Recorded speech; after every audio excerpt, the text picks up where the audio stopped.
So welcome to lecture 3 here. And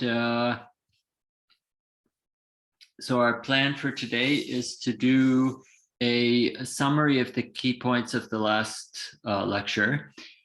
And I guess it's worth saying that these little reviews at the start of lectures 2 through 4, which review will review lectures 1 through 3, give you sort of a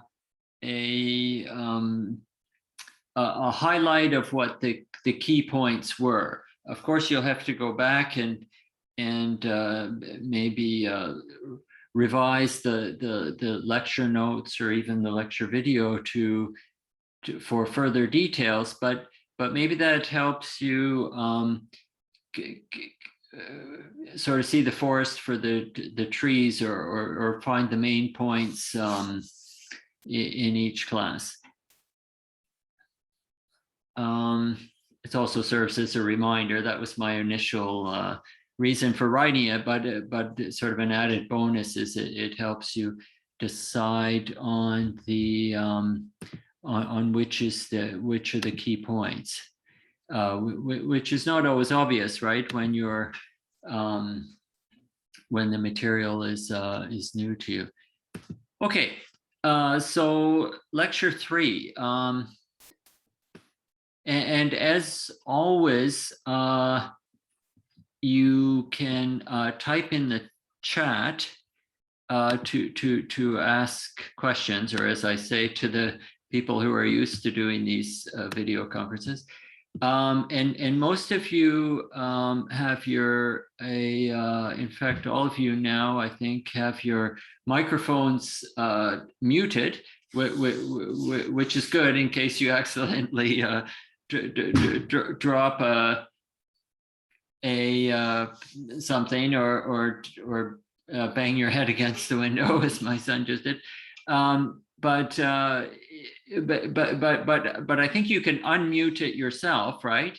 And then you can get my attention if you like, although to pose a question or ask a question. But in principle, I should be following the chat, and we can so you can just type in there. Okay.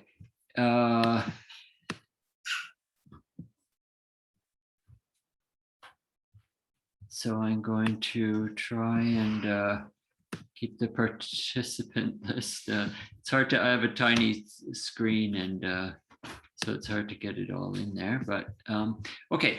So the lecture 3 planned for today, summary of the key points from the last lecture. So we're going to review the tensor and vector product, or product and products of vectors and tensors.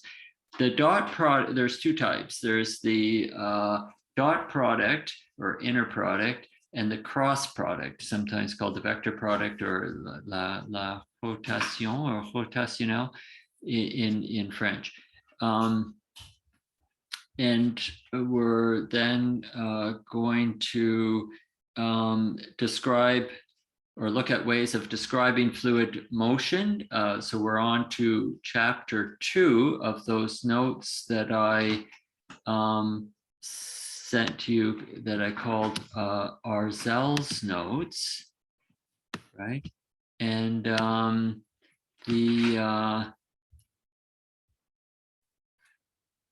so here are the main topics: Eulerian versus Lagrangian description. Some terminology that I think you're going to encounter in other classes, and we're going to use when we derive Betz's law, which is the most important point in this class. According to Jean-Yves, I have to teach you Betz's law, and I'm going to use these notions of streamlines and stream tubes, etc. We need the Eulerian and material time derivatives, they're both, they're different time derivatives that you have in a continuum fluid, and we need the material, we need both of them, but we'll use the material time derivative, or it goes under many names, the material time derivative in order to derive the Navier-Stokes equation, so that we have a fundamental understanding of what the governing equations of fluid mechanics. And then we're going to look at conservation of mass and incompressibility. And in part 2, we'll look at the dynamics of fluid motion. I have a feeling that we're unfortunately, not going to get there. 1 second.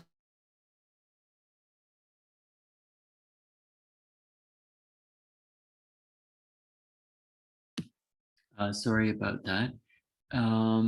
Okay.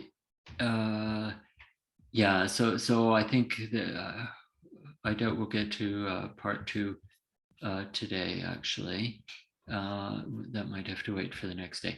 Okay, so I'm going to try and go a little bit quickly through the summary, because it's a summary, and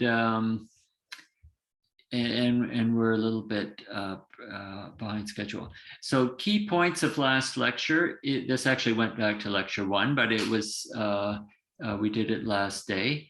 And that was the, I have to admit one person. We looked at Couette flow, which is characterized by having only one velocity component non-zero. And so we aligned our x-axis along that non-zero component. So ux was not equal to 0. And so uy and uz were equal to 0. Those are the fluid velocity components. And it varied linearly between the plates. Remember, we had 2 parallel plates moving with respect to each other with a uniform speed, capital U. They were separated by a distance L. So what we call the velocity shear is this gradient in the velocity component, ux in this case. It was equal to the velocity u divided by the distance between the plates. And there, intuitively, you would expect a force acting on the plates, and the force, it's a surface force. We characterize it as a force per unit area. It's in the x direction. So I have Fx on an area, I've called it delta A. I put a little subscript y because the normal to the plates are in the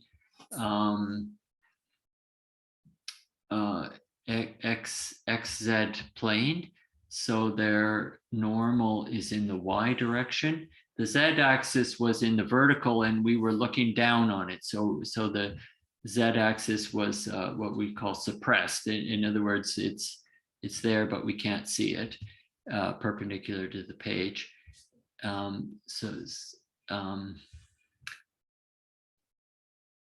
And this force is due to viscosity, and it's the force divided by the area is by definition the stress. The component in this case is the sigma xy, because we're talking about a force in the x direction, and it's on per unit area of a surface with normal in the y direction. That's the second index.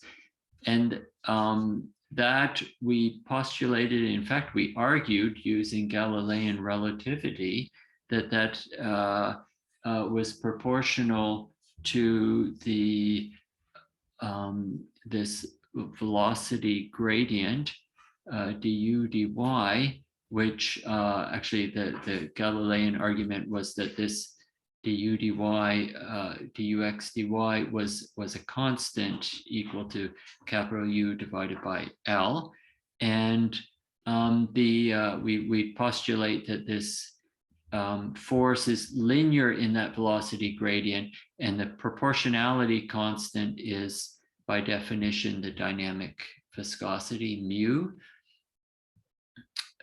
It turns out, we'll see later today or on Wednesday, that this the quantity that enters the Navier-Stokes equations, the governing equations that give the time evolution of a fluid flow, the parameter that enters there is this dynamic viscosity divided by the density of the fluid, the mass per unit volume density. So that becomes the kinematically important quantity. So we call this we give this ratio a name. We call it the kinematic viscosity, and it's quite a standard symbol is the nu, and mu for the dynamic viscosity. These are of course, the Greek letters that we like to use in physics.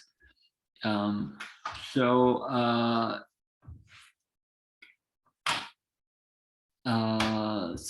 that was the viscosity. Then we moved on to mechanical pressure. Now, the pressure we talked about up till then had been the thermodynamic pressure, which is the pressure that appears in those thermodynamic equations like PV equals nRT, etc.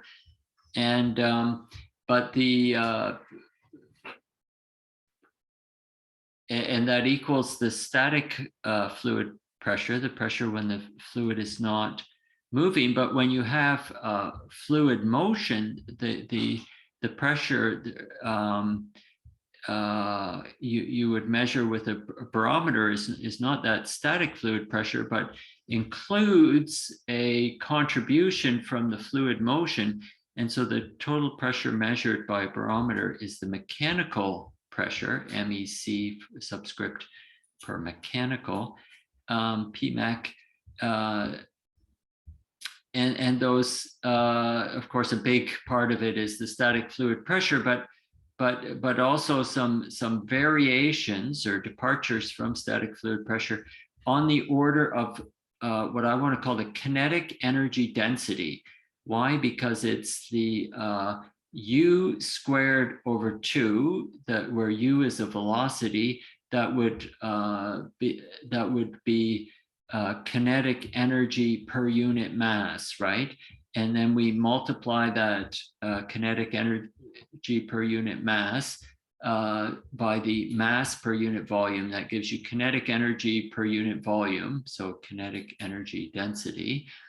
As I was saying, I think in lecture 1, we in English, you can talk about densities that are not mass density. You can talk about particle number density, for instance, if we're talking about pollen density in a room or something, but or in the air in springtime. But but if it's not mass, then you have to say what it is, and if the default is mass, but in this case it's kinetic energy density, so kinetic energy per unit volume. And u, so it's the kinetic energy density of associated with the fluid flow, because this capital U is the typical velocity scale of the fluid flow.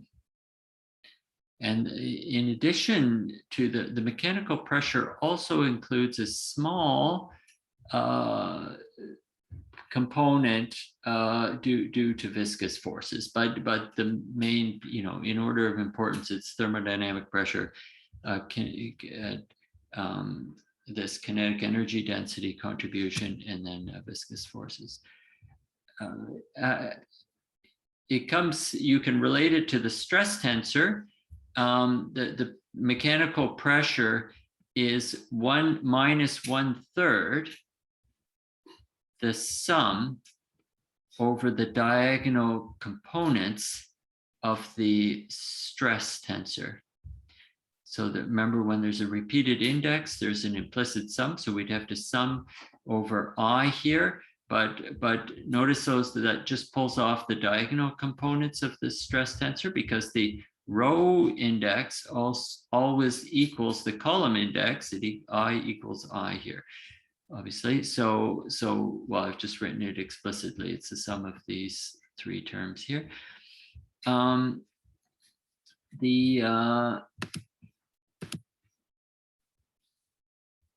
that's the mechanical pressure. We also looked at the Mach number. So remember, the Mach number was defined as capital U divided by CS, which is the speed of sound.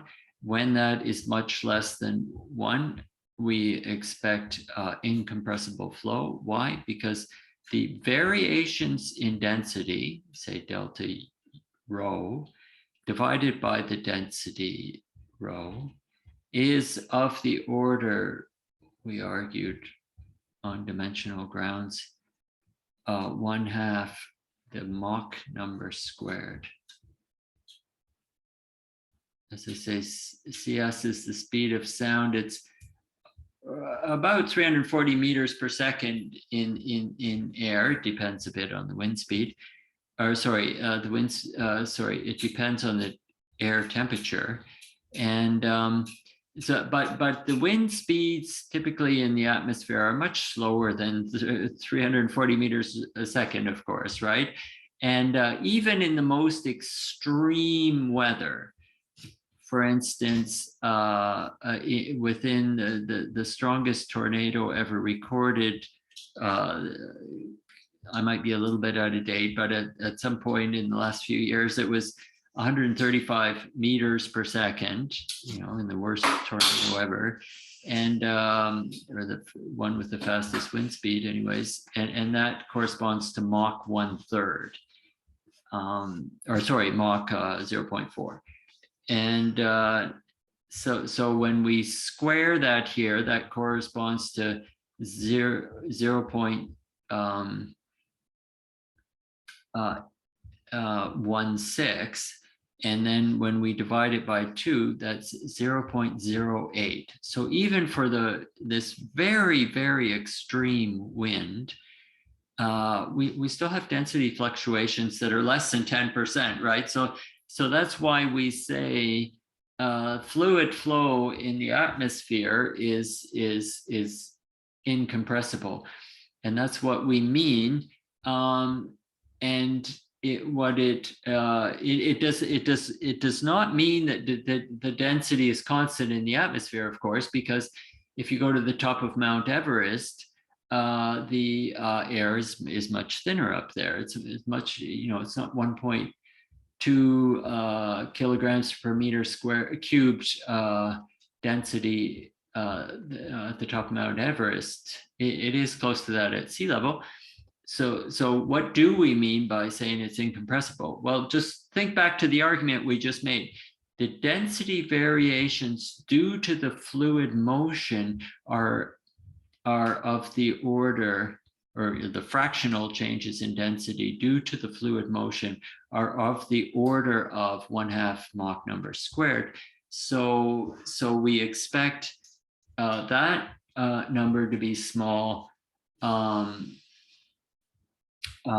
for low Mach number flows, and when we say that the atmosphere is incompressible, that's what we mean. The density variations due to the fluid motion are small.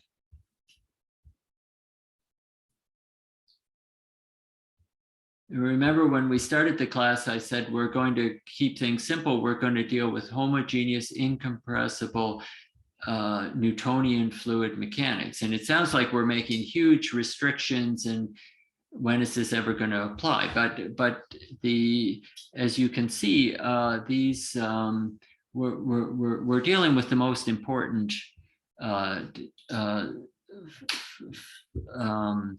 fluids here, by dealing with fluids that apply in the atmosphere and in the ocean. By the way, the speed of sound in the ocean is I think we went through this, right? 1,400 meters per second so it's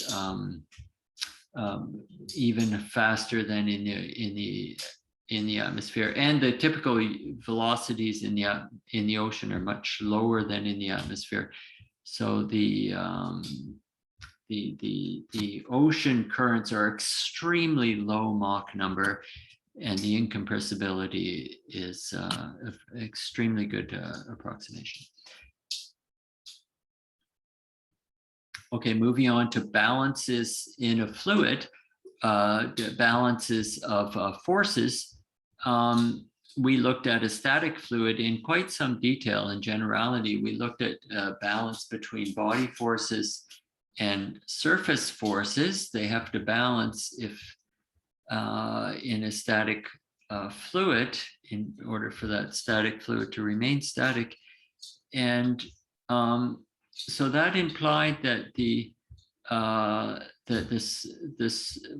surface forces will only have a contribution from the diagonal components, which will be the static fluid or the thermodynamic pressure, the static fluid pressure, which we argued in the exercise, remember, was just the stress tensor sigma ij is just this Kronecker delta or minus Kronecker delta times the pressure, the static fluid pressure or thermodynamic pressure. So in terms of a matrix, that's just a 3x3 matrix with minus p on the diagonal.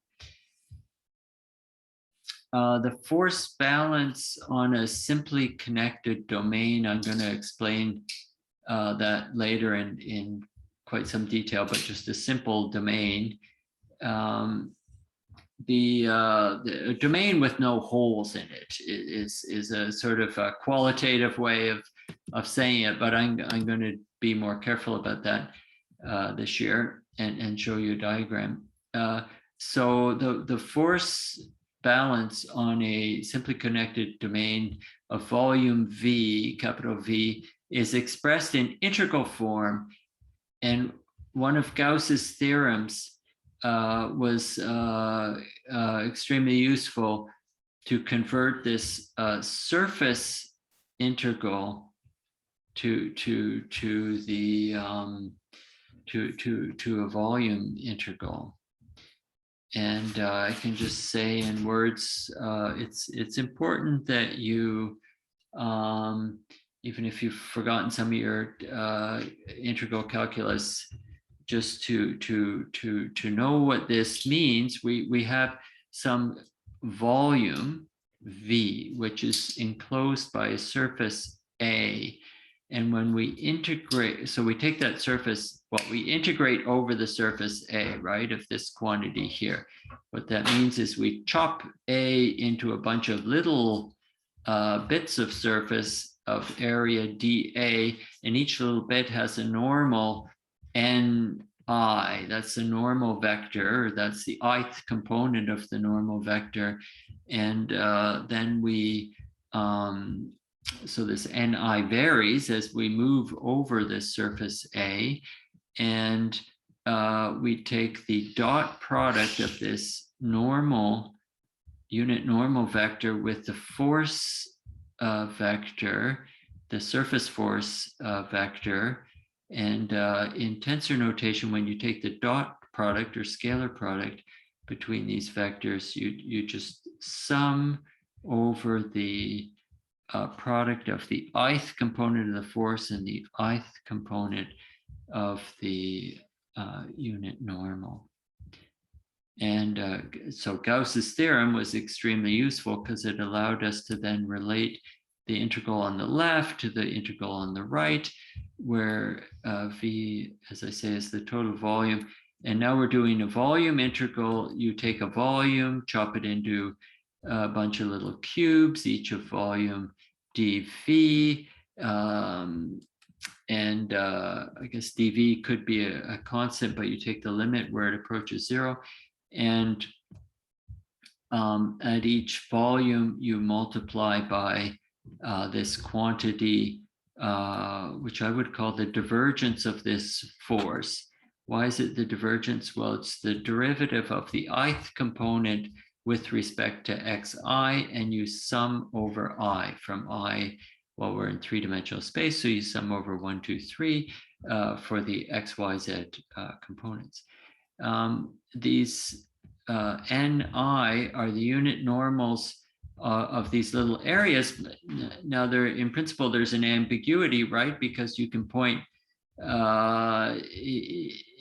say your surface, for example, is in the xy plane. The normal would be along the z-axis, but it could be plus the k vector or minus the k vector. It could be in the positive z direction or in the minus z direction.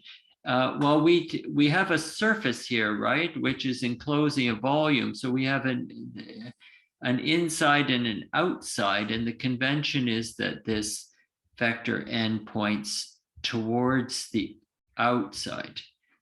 It doesn't point inwards, it points from the inside to the outside, positive towards the outside.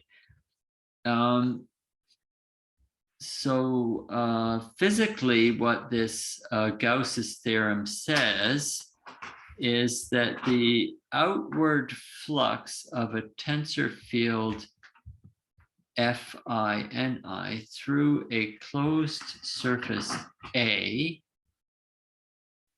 is equal to the volume integral of the divergence, the integrand here, over the region V. The V is enclosed by A inside the surface. Okay, that was this Gauss's theorem, which was very useful in looking at the force balances in integral form. And the most important balance we came up with was the hydrostatic balance, which says this: the derivative of the pressure has three components, right? When I takes the values 1, 2, and 3. So we have three components of this pressure gradient, and it is equal to the body force per unit mass times the mass per unit volume. And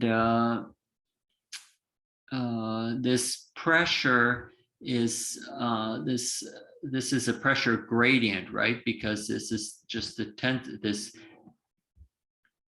di by di xi is the tensor notation of that nabla gradient operator in vector notation. And excuse me, beside a noisy church. So the now remember, this pressure, the gradient of pressure comes up a lot in fluid mechanics because it gives a force per unit volume. It's directed in the minus direction, or the force is down pressure gradient. So the pressure gradient force would be minus dp dxi.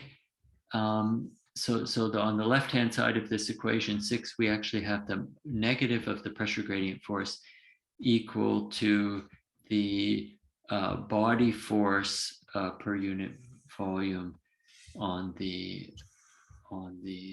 right-hand side of equation 6.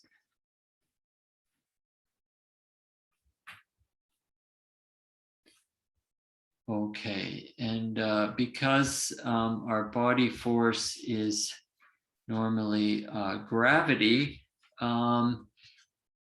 which by definition points downwards, and by convention, that's in the Z or the third component. So the X and the Y, or the first two components, would be horizontal, and this F would be 0. F1, F2 are 0. And so what this equation 6 says in that case is that the horizontal pressure gradient is 0, but the vertical pressure gradient, when F is 3, and F would be it's the force per unit mass, right? So that's just this little g, the 9.8 newtons per kilogram. times the fluid density has to equal, but it's actually it's downward, so it's minus rho g for the third component equals the pressure d by d x3 or d by dz. Don't care which one we use as long as we know what it means. So pressure, as you move upward in a fluid is minus rho g, or if you're a scuba diver, you would more think, how does pressure increase as I go downwards? If Z were to decrease, pressure goes up like density times then 9.8, which turns out to be approximately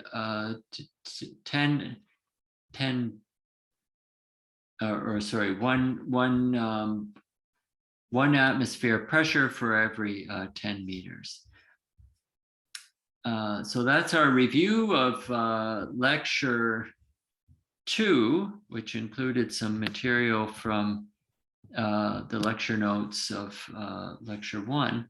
So if there are any questions, this would be a good time to post those questions.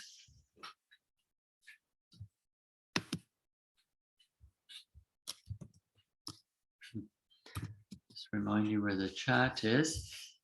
And I left Archimedes' principle. Sorry if that pronunciation sounds strange to you. That's how Anglophones try and say this name in Greek.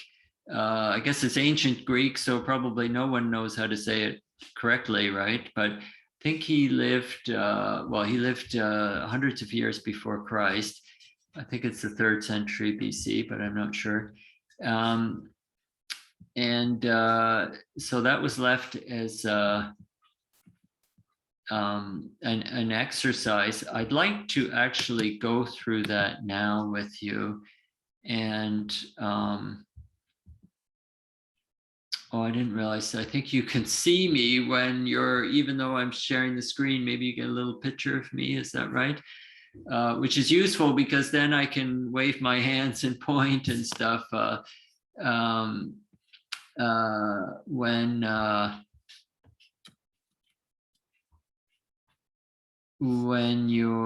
I'm talking. Actually, I'll try and take advantage of it. I was assuming you couldn't see me, but okay. Now I want to. Yes,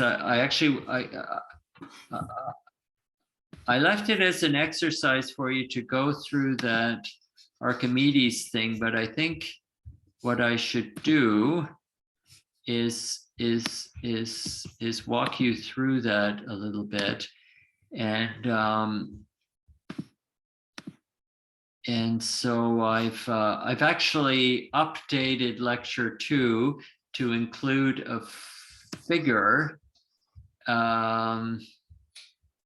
Here's the new figure, and these are things that these lecture notes were created, of course, before COVID-19, and so I had the possibility of writing on the board, and now this year I'm trying to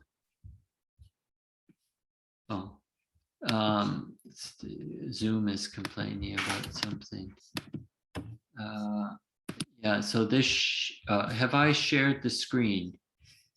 No, I have not succeeded in sharing this. I'm sorry.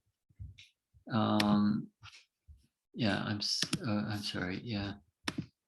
No, I was being silly. I was scrolling on the PDF that you can't see, and I think I've got it right now.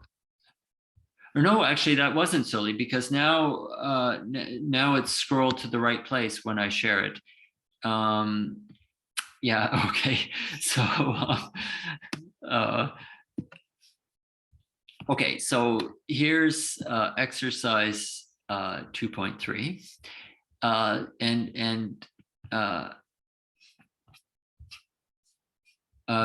sorry, we want to do exercise 2.4, Archimedes principle. So we want to apply equation 12, this general balance between integral balance between the surface forces and body forces, and we wanted to apply that to the case of a floating object, and it gives us a chance to derive in a very general way this Archimedes principle. I just looked at some lectures on YouTube this morning to actually just for the purpose of finding, you know, the video at the end of the lecture that you're directed to that addresses a related topic. So I typed, you know, Archimedes principle, and I found this lecture by someone I know. I mean, I don't know him personally, but I've seen he has these lectures online that they're, you know, university lectures in mechanics, and I've seen his previous lectures, and they're very, very top notch, very clearly explained. He has a you know, an accent, but it doesn't bother me. I hope it doesn't bother you. It's you know, it has a slight German, I think it's a German accent, but well, in any case, it's YouTube, right? I think you can get the subtitles if that's makes it difficult. I know it's more difficult in your second language to understand the accents. Whenever someone has even a tiny accent, I'm totally lost. But in French, but these are good quality lectures. But when I went through his Archimedes principle lecture, he does a very specific case. The power of the tools we're using is, it doesn't matter what volume. We haven't said anything about the volume, right? We've just said we had some volume bounded by some surface, and we derived that those force balances in a very, very general way. So these are very powerful tools we're using to understand fluid mechanics. So let's maybe just scroll to equation 12, so we know what we're talking about, where, you know, we have some volume V in the fluid, right? The volume cannot be out of the fluid. It's a volume, which is going to be important here. The volume V in the fluid is bounded by some surface S, and we break that volume into these little cubes, dV, and at each cube you have a body force with component I. So that's a force per unit mass times mass per unit volume times volume gives you the force, and then you sum up over all those cubes, you get the total volume force, plus similar thing for the surface forces. You take the surface, which bounds this volume, chop it up into little areas of dA, each with normal and J, multiply that by the force per unit area with normal in the NJ direction, and you get the ith component. So it's important that the I here corresponds to the I there. So we're talking about the same component of the force. And it's by the same token, it's important that the J here, the second index on the sigma, corresponds to the index on the normal of the surface. Yeah. So we're going to use this equation 12 to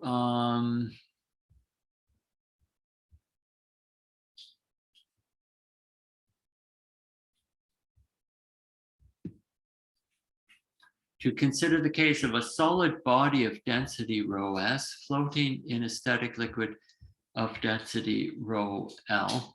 Now this rho s is not a constant. It doesn't have to be a constant because the density can vary. Same could be true for the liquid. So don't take this too strictly here that rho s is less than rho L. But in some average sense, rho s has to be less than the average rho L. Otherwise, our floating body would not float; it would sink. That'll make more sense as we go through the analysis. So they find the weight of the water displaced by this floating body. So here's my diagram. I tried to show a sort of something that might remind you of the hull of a ship here, a ship floating in the ocean, but the shape is arbitrary, right? And so the floating object or body is the gray here, which has a submerged part, which is sort of a mixture of gray. The color here is a mixture of the gray here and the blue there. So it's sort of gray blue here. And here's the density rho s, which might vary, but in some average sense, this rho s has to be less than the rho L. Otherwise, this thing wouldn't stay at the surface. And we're imagining that our fluid here, shown in blue to sort of suggest water, is static, so that we can use that equation 12. So where was I? So we apply equation 12 to the case of this solid body floating in our liquid. So the equation 12 becomes, well, the integral over the whole entire solid. So this is, as I show here, V solid includes the part above the surface and the part submerged down here below the surface. Why? Because this is gravity, and we need the entire gravitational force on this thing. Gravity is pulling the whole thing down, so we need this to extend over the whole volume, plus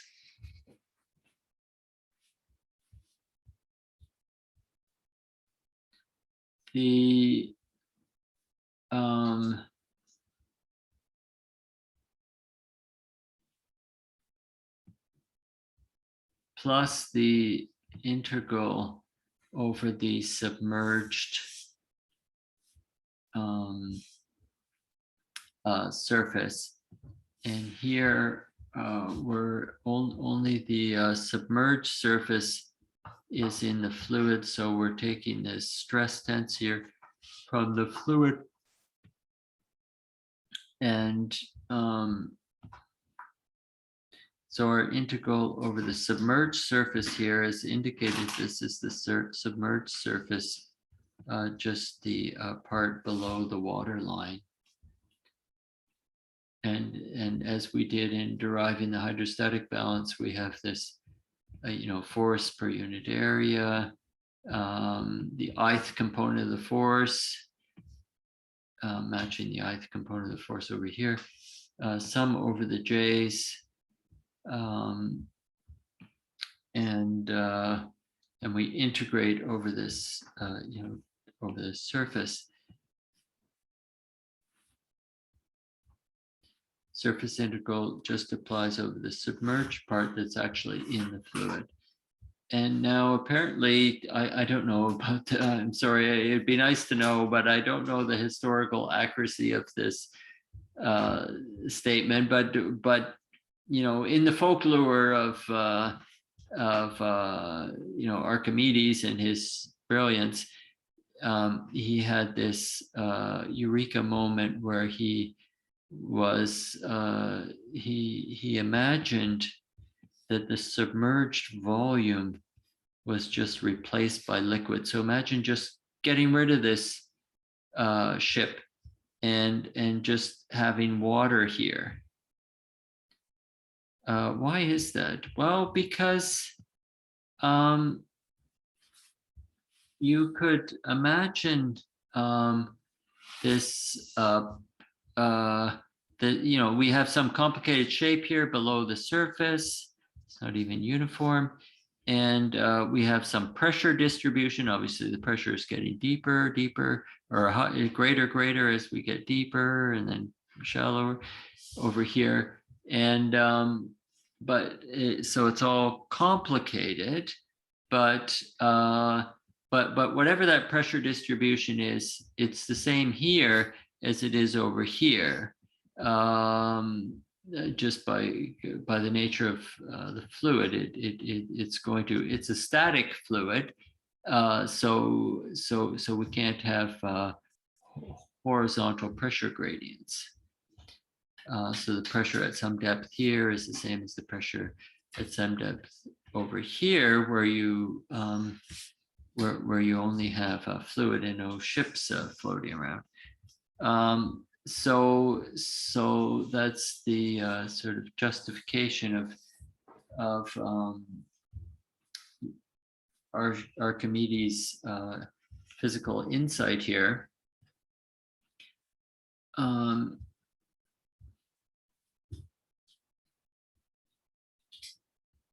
And in that case, when you only had liquid and no ship submerged in the liquid, we could still do a force balance on that bit of liquid bounded by the same. So just imagine this is liquid here bounded, but this becomes a control surface, just an imaginary surface within the ocean or within the water.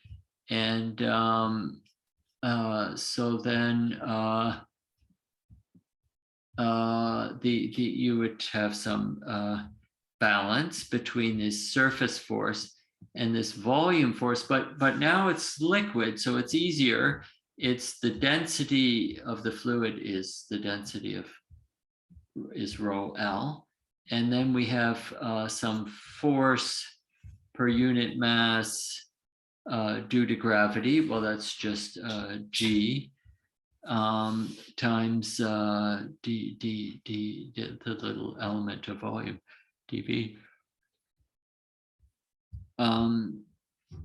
Okay, now this was this complicated quantity we wanted to know for our equation here, the integral over the submerged surface of this stress tensor acting on the surface elements along that submerged surface. What's the stress? The total stress here. Now it's a static fluid, so it's just the pressure. But yeah, so what's the pressure distribution doing? And it has to balance this the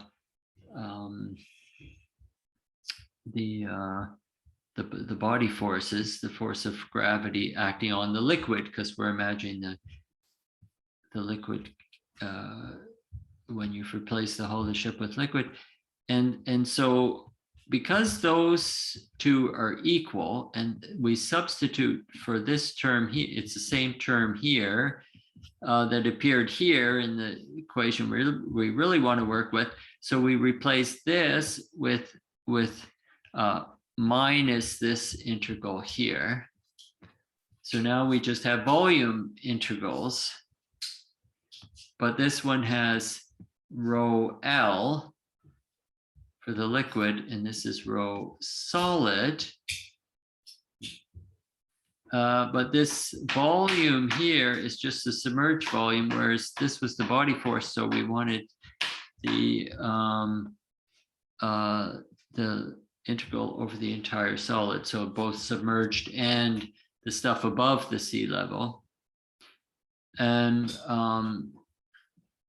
yeah, so this has to equal 0. This is easy to evaluate. The force F is only minus G in the Z direction, minus 9.8 newtons per kilogram. This third component is the only interesting one. The other equations just become 0 equals 0, which is not so informative, or is not at all informative. But the third component here is that the integral over the entire solid above and below the sea surface times its density times G times the volume. Well, this equals the total weight of that ship. The weight is the force of gravity acting on that shape. So it's the mass of the ship times the 9.8 newtons per kilogram. So it gives you the number of newtons pulling down of gravity on the ship. And that has to equal the upward pressure gradient force calculated in this clever way by Archimedes. And so this is the final result. It remains to just interpret it. And it says the integral on the right-hand side of this equation is the weight of the water displaced by the floating body.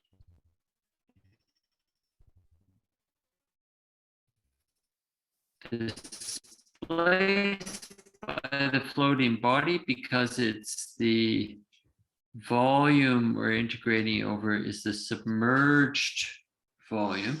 So the volume here that was pushed away by the submerged surface here, submerged part of this body.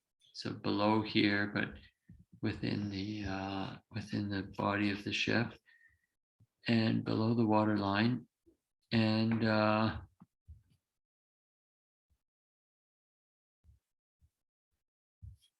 why is it that? So that's the volume we integrate over. It's G times density of the liquid times the element of volume gives the total weight of the liquid in that submerged volume. So it's the weight of the water displaced by this floating body. It has to equal the left-hand side, which we already said is the total weight. Okay, so this result is, Archimedes' ancient principle derived by him by some brilliant physical intuition is here reproduced using the powerful tools that we have thanks to Leibniz and Newton, basically, the integral and differential calculus. Okay, so that's the thing I wanted to go through in detail with you as the solution to that exercise that I left you with at the end of last Thursday. So again, now would be a good time to pose or ask a question. If not, we can go back to our lecture 3.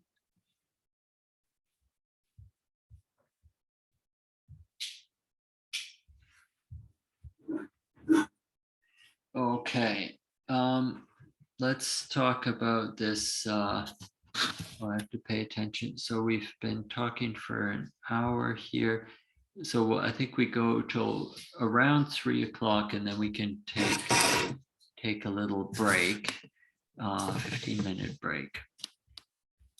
Of course, again, just interrupt me if at any time if there's any questions, or type in the Zoom chat, and I'm going to try and do my best to follow that chat.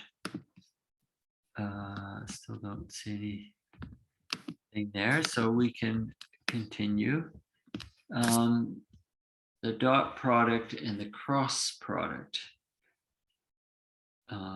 also called the inner product and the vector product, or the the rotation for, I think, or rotationnel or something in French for the vector product. So in vector calculus, we have the dot product, which is sometimes called scalar product or inner product. And for Cartesian vectors, we can we write it with this little dot where the vectors are indicated with a little arrow. And in Cartesian components, this just becomes the sum of the product of the different components, just matching components here. So it's ux vx plus uy vy plus uz vz. And so in tensor notation, which is much more convenient, we would write equation 8 for the analysis we do. We would write equation 8 as being just ui vi, and it's implicit that there's a sum over the repeated indices I. So I is going to take all the values 1, 2, or 3, which corresponds to the x direction, y direction, z direction. So why not just write ux vx plus uy vy plus uz vz.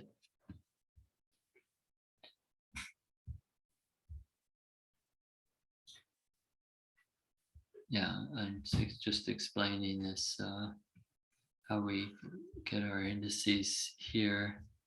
I think that's familiar territory for most of you. And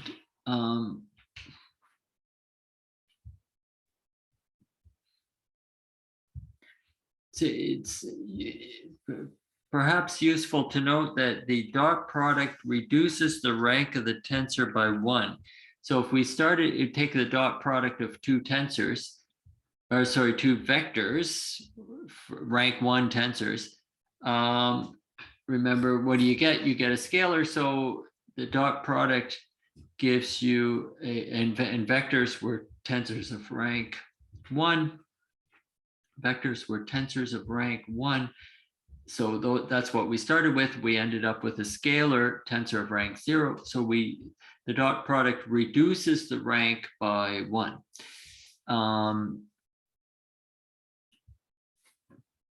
The cross product or vector product is different. Here's how you can write the vector product using vector tensor vector matrix notation. Sorry, you would write the cross product between u and v with a cross between them. You write it as the determinant of the matrix, but not with just real numbers, but with the unit vectors I vector, j vector, k vector. Remember, those are the unit vectors I introduced in the first lecture, in figure 1 of lecture 1. And we take the determinant of this 3 by 3 matrix, and I'm saying matrix entre guillemets because this is not a real number. This is a little unit vector here in the first row, and then real numbers in row 2 and rows 2 and 3. But when you take the determinant of this, you get the first element, vector I, times the little cofactor here, which is uy times vz minus uz times vy. So this times that minus that times that, which is this first component here. Now, you could say that it depends how you want to do this, but you could say that's minus the second vector, j vector, times the cofactor. So or block out this row and that column. So it'd be ux vy. So we wanted minus that, and then minus minus, which is plus vx times uz. So we have a plus vx times uz, and then we had a minus ux vy. So that's this term here. There's always two terms in these cross products in 3 dimensions. And similarly, you can work out this final component k. Basically, you block this row and that column, and that's k times, and then the determinant of that is ux times vy, minus uy times vx. So there you go. That's the other way to obtain the cross product of 2 vectors in 3-dimensional space. And that's consistent with what we derived in lecture 2 using the properties of that alternating tensor. Remember the epsilon ijk. I was saying you can produce this cross product in that way as well.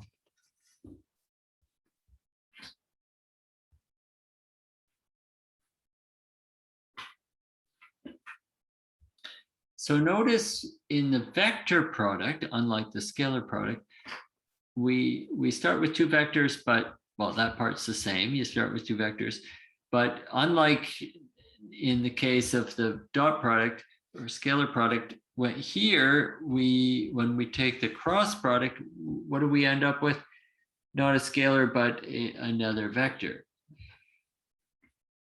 And it's actually a vector that's orthogonal to the first 2 vectors. Now, earlier in this summary, actually for today, I used the word simply connected. And I realized that I haven't defined what I mean by simply connected. So that was necessary for Gauss's theorem in equation 5. So I'm going to explain that quickly now. And this is something that is so intuitive. It's from topology, a branch of mathematics, which is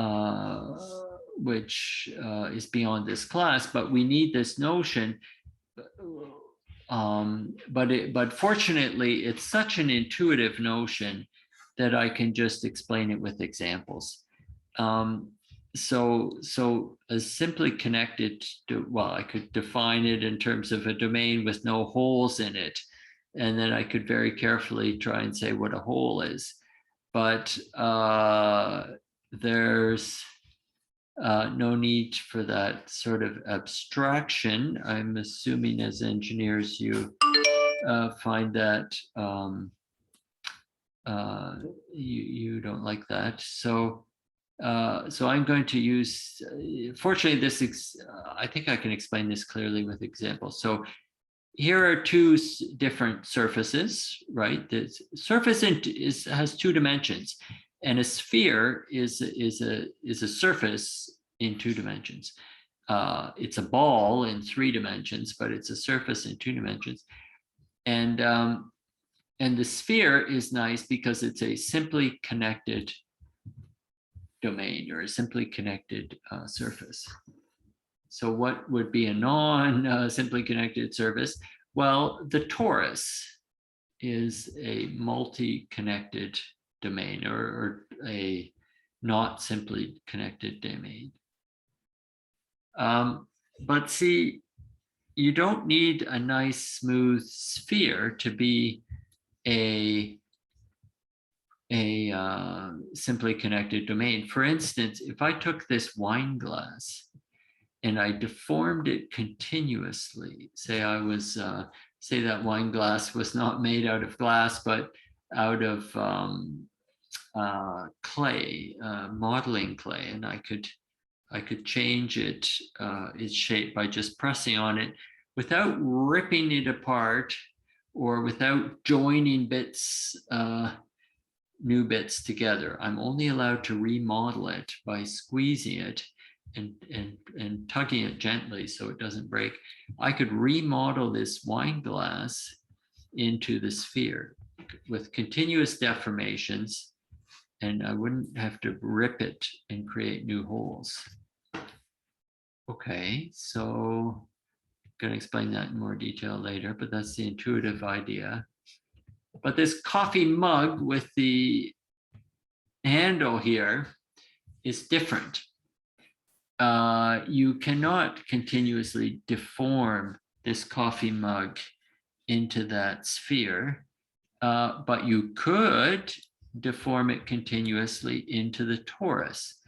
That's, I mean, in my opinion, that's intuitive, but it's not quite so immediately obvious until you look at this beautiful picture here, right? Where somebody has literally done this. They've taken, well, they took 6 pieces of modeling clay, I guess, or potter's clay, and made a beautiful torus, and then a slightly deformed one, a slightly more deformed one.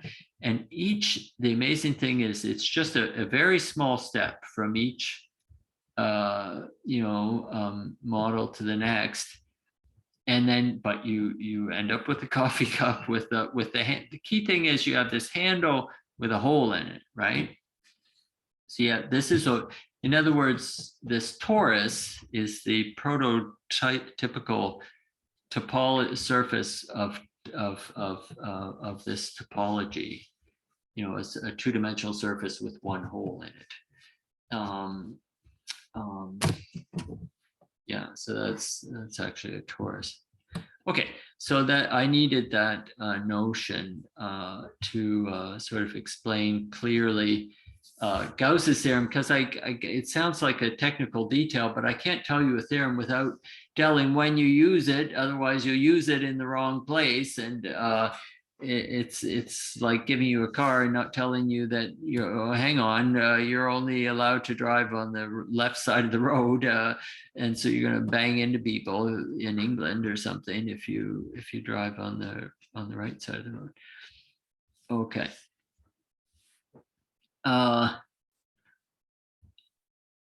Okay, so now we're done with that review and the mathematical background needed to appreciate the finer points. Now we can get into kinematics, unless there are questions about the material up till now. Just type in the chat or call out if you have questions. If not, let's move on to kinematics. And as I said, you can look in our Zell's notes, chapter 2, or Bachelor chapter 2. Bachelor is beyond what we need, but it's a beautiful reference to have on your bookshelf, and whenever you need to look things up, you look in there. That's what I've done and found very very useful.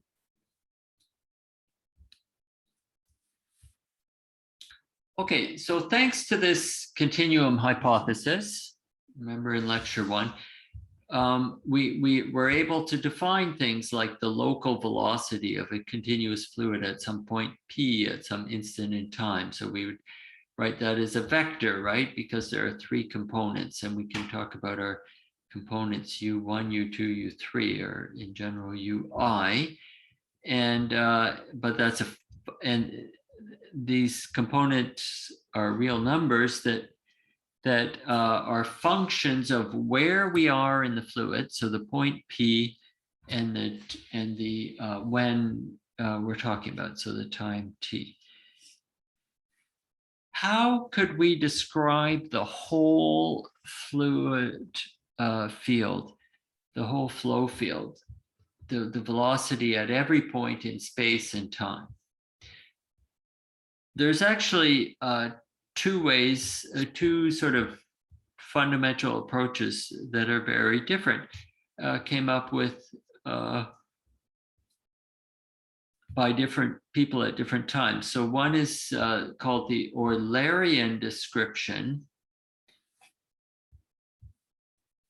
and number two is the Lagrangian description. And the Eulerian, both are going to be useful, but mostly we're going to use the Eulerian description, except when we want the velocity accelerant, the velocity time derivative, which turns out we want the Lagrangian description there. So we will make use of both, even if the emphasis is on the Eulerian.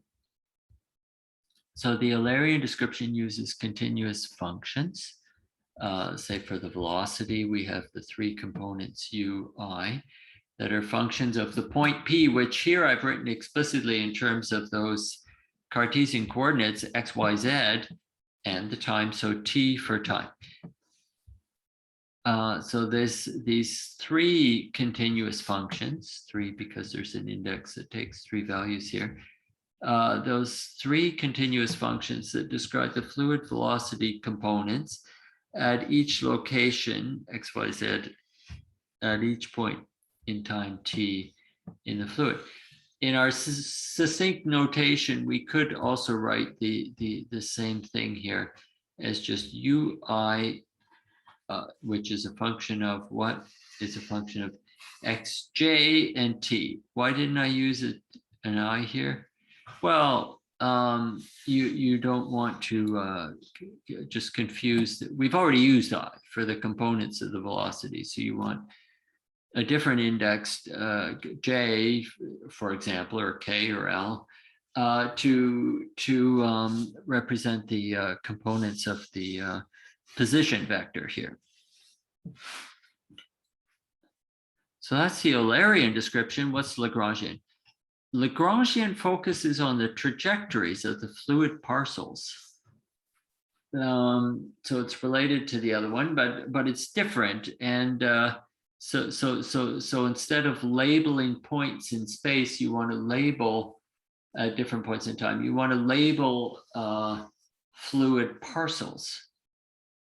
Now, how do you come up with a label? By a label, I mean just something, some coordinates you associate with that parcel, but the parcel's moving around. Well, what you could do is just take an instant in time, say t equals 0, and then you've got your whole fluid flow, your whole fluid domain at that instant in time. So there'll be a bunch of, a fluid parcel associated with the positions at that time, and so those positions we'll call x0, 0 just to indicate that it's the initial positions, and the little index I just because it's a vector with three components. It's a position vector. And so those x0i are the vectors that label the fluid parcels now for all time. Does that make sense? So I've given, instead of u, I'm using v here just to emphasize that it's velocity, but not Eulerian velocity. It's the Lagrangian velocity. In general, these are different functions. And the arguments of this function are the fluid parcels, the labels. So for a given fluid parcel, this first index or this first argument remains fixed, but time flows as it does. And what are those labels? They're the position of the fluid parcel at time t equals 0, regardless of what t is actually at the moment. So as I say, mostly we're going to use the Eulerian description, except when doing acceleration of a fluid parcel to get to apply Newton's second law. Okay, so now we're ready to learn some terminology that's very useful in fluid mechanics. I think you're going to use this in your other fluid mechanics classes, or maybe you'll encounter this in fluid mechanics books.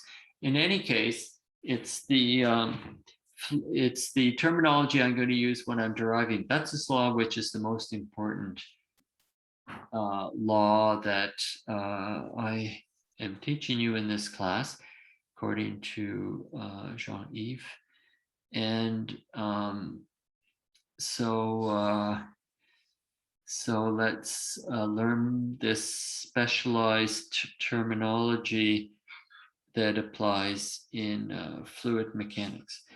Okay, so in fluid mechanics, we talk about streak lines, path lines, streamlines, and stream tubes, and they all mean slightly different things, even if they're related to each other, especially under the case of a static fluid. And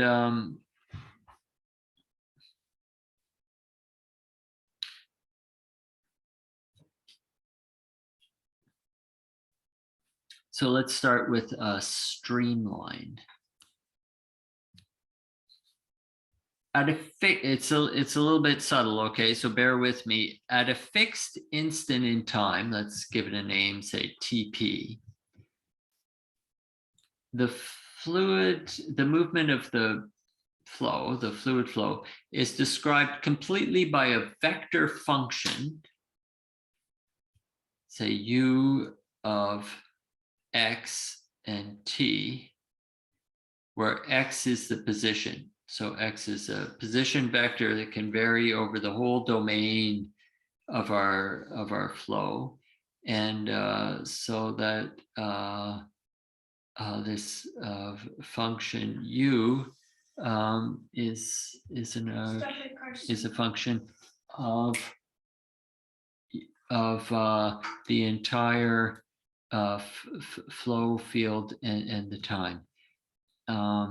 So imagine starting at a given point in the field, say, let's give it a name x start, and then we move along from this position at a certain velocity. Which velocity? Well, the velocity that you find at that position and at time TP. And then but as you move, you change your velocity to which velocity? The velocity you find at the new location where you find yourself. But the velocity from what time? From the initial time TP. So it's like we've taken this velocity field, which in general is, some turbulent changing velocity field, changing in space and time, but we freeze it at an instant in time, TP.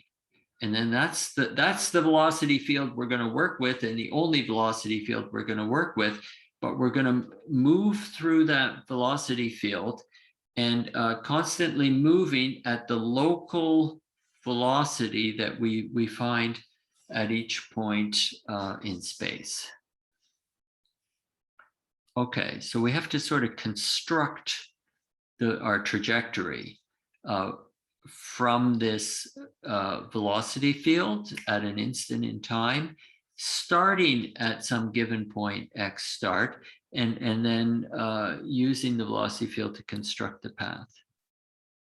The resulting trajectory is called a streamline through that x start position. Okay, that's one of the tough ones conceptually. So that's a streamline.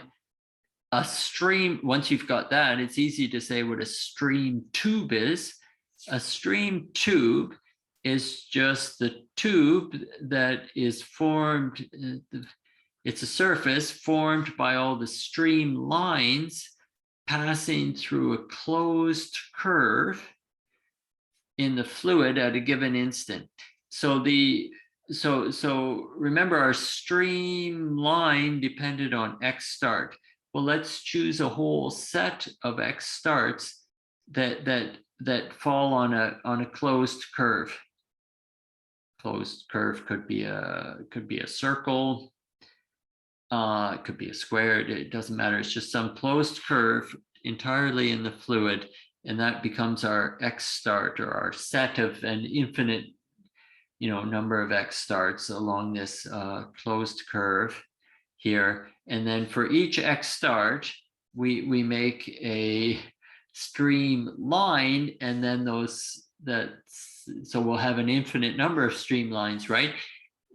All joined to the adjacent one, and they'll form a surface, and that surface is called a stream tube.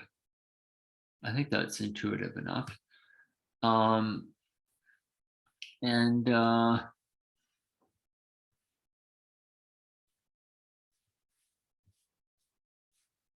I want to give you a path, a third one. It's easier.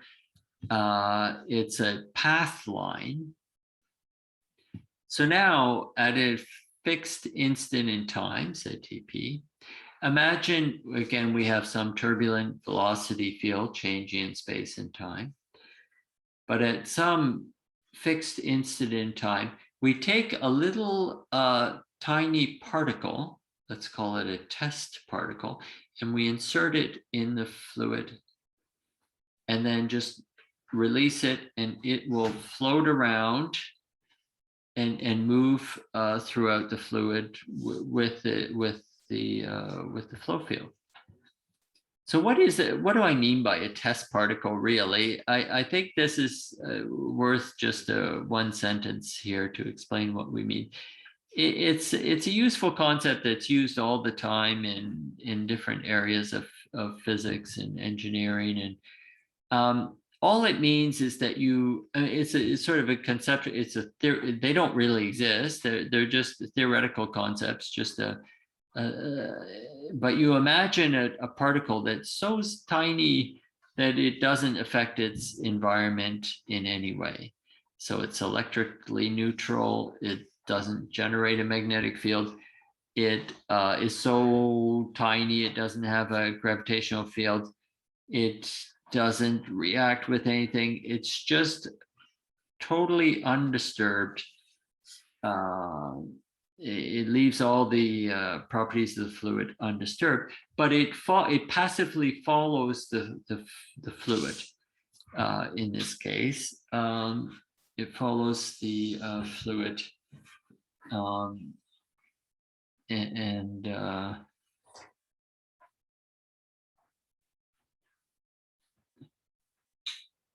and doesn't affect anything.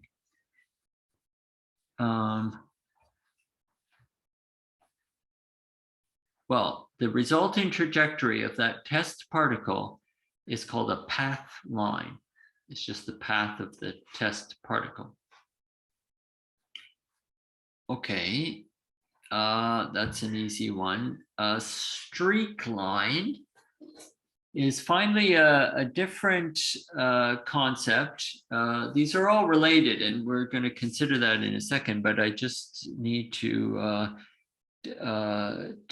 give you all the summaries of what these things are, the definitions, the formal definitions. The streak line are curves on which all fluid elements it's the streak curve. It's something constructed by the flow.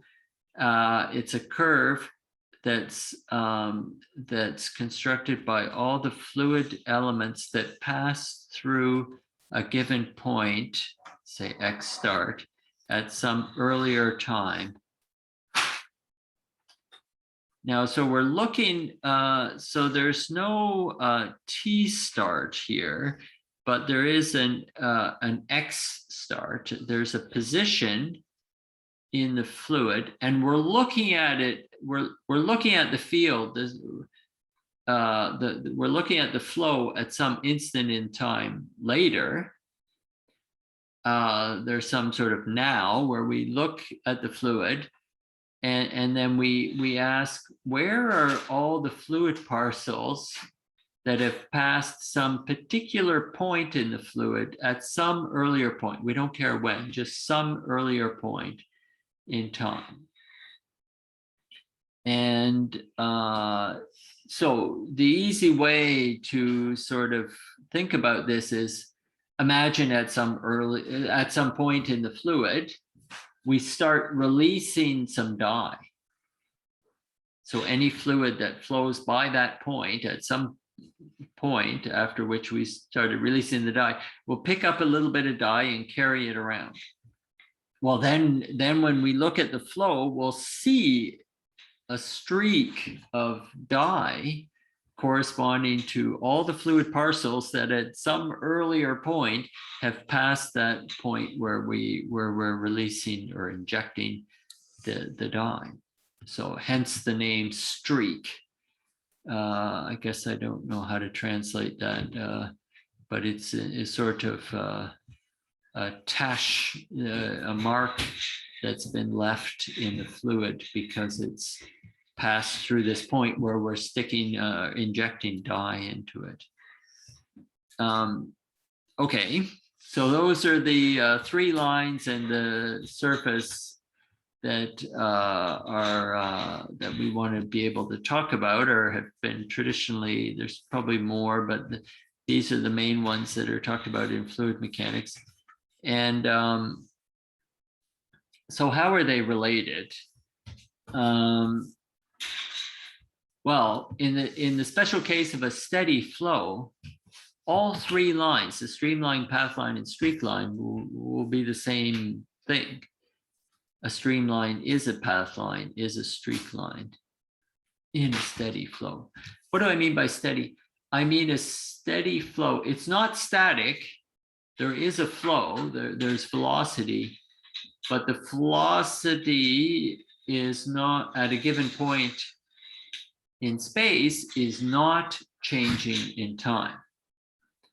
I'll say that again. The velocity at a given point is not changing in time. So if you're here in at some particular point, you always feel, say we're talking about the flow at the surface of the Earth, and if that were a steady wind field, then the wind at each city would not change in time. It'll be different at each city, but it's always the same. They're always reporting the same wind in a steady flow. So in some flow field that were steady, the pathline, streamline, and streak lines would all correspond. They'd be the same lines.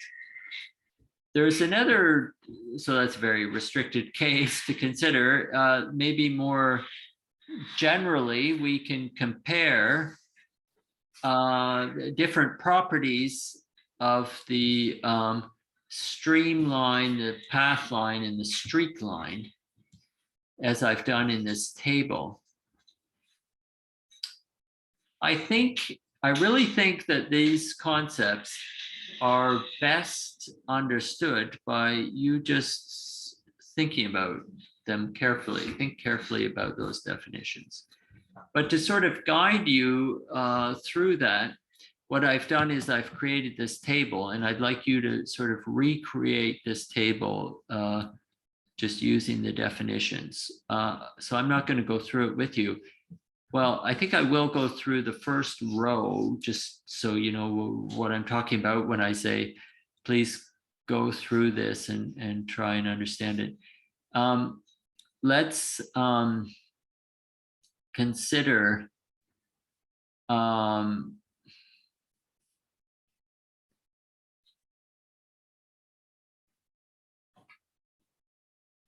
the property of who constructed the line.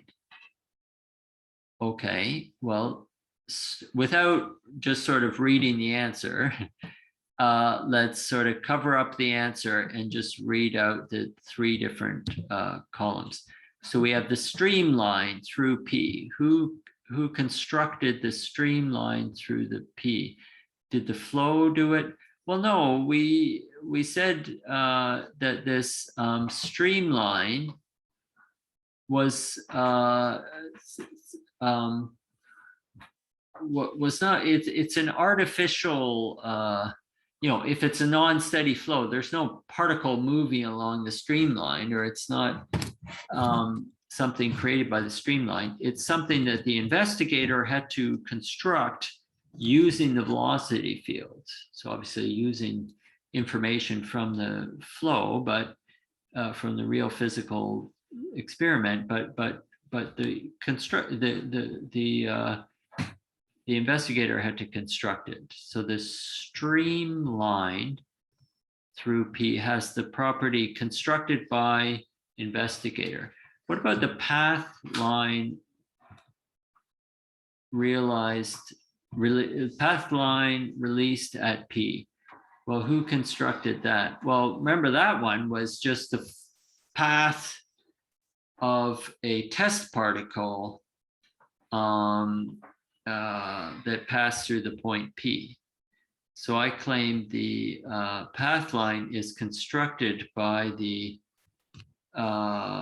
flow. The experimenter has to sort of, at least conceptually, imagine inserting the test particle. They could do that in an approximate way, right? You could put in a little one drop of fluid and then watch that little single drop, not a continuous injection of dye, but just a single drop of dye, and then watch where that drop of dye goes. Or you could put in a radioactive isotope in the fluid, and then measure where the radiation is coming from.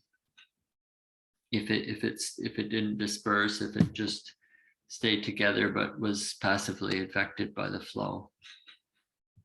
Streak line. Well, remember the streak line, the investigator could just insert dye and then continuously from some point, and then the flow going past that point will pick up some dye and carry it along. So creating a whole set of path lines, but that ensemble of, well, how it's related to the path line, maybe I shouldn't, well, that's another question in there. It's the final question. You think about that one on your own. They're related. But the flow is creating this streak line by picking up bits of dye and carrying them around. So the flow constructs the streak line. So I'd like you to continue on, applies at an instant in time. Consider that for these three things. And its relation to path lines is the final one. So you've got 4 rows in this table to consider, and you and I have just gone through the first one together. That's a good place to stop, and then we can take a 15-minute break. So let's meet back at 3:20, and we'll discuss exercise 3.1. I think I'm going to break the video in 2 this time, because the videos are getting enormous in size, and well, it's a technical detail, but just to let you know, there's going to be 2 videos associated with this one lecture 3. And I'm going to pause so we're recording again, and I'll share the screen back to the lecture slides. Okay. Well, I hope you've had a chance to, well, maybe like me, you were taking your break to sort of unwind. So I'm not going to assume that you've read this and thought about it. So let's continue. The exercise was to explain why only in the special case of a steady flow with the three lines, the streamline, pathline, and streakline, all correspond. And well, if you just consider how you construct those, or how the, let's think back to that first line about who constructs what.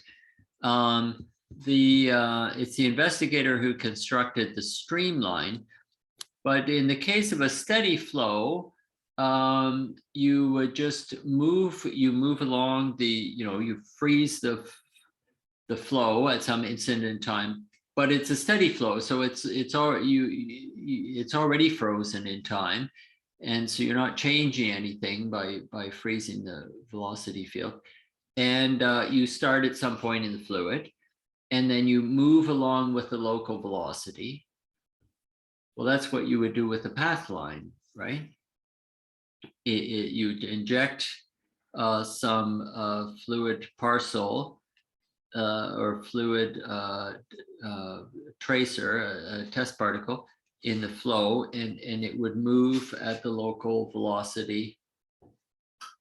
And then as it continues on its way, it always finds itself at some new point where you take the local velocity there. But because the fluid velocity is frozen, the local velocity it has when you finally get to some new point, the test particle, is the same as the velocity field at the instant that we've started with, the t start. So it's the same velocity that you move with, the test particle moves with, that as the velocity that the investigator uses to construct the streamline. So the streamline and the path line correspond, and the streak line, actually, if you just considered this, the relationship between the streamline and the streak, the path line and the streak line is actually just a bunch of each little bit of the streak line is actually part of a path line, because each little bit of the streak line is a little bit of dye that was picked up from the point of injection and carried to some point some time later. It arrives at some later point in the or some distance downstream of its release point at a later time. And so the only reason the streamline and the path line differed was because the flow was non-steady. And so the path line and the streak line are even more intimately connected, and the same thing for for a steady flow. Okay. Well, these names, they come from historical studies, and they're related to how investigators actually did experiments and still do experiments in laboratories on fluid mechanics. The streak line is, related to an important way that investigators investigate fluid flows is by injecting dye continuously at some point in the fluid, path lines, investigators will put, they'll what's called seed the flow with test particles. Not just one, but like, you know, hundreds of these things, and literally track them using optical techniques of high frequency cameras. I've seen, you know, I haven't done this myself, but I've seen talks of people presenting their work, and they take these, you know, they figure out for a given flow configuration how quickly you have to take the pictures so that you can get because when you take the picture of the flow, you can see the position of all the particles. And if you take the picture soon, like rapidly enough, then you can, then you'll, a little time later, you'll have another picture of where all the test particles are. And if they're close enough together to their previous position, then you know which particle you can identify, you can relate the current particle position with the previous particle position. And so then you know the average velocity between those two snapshots.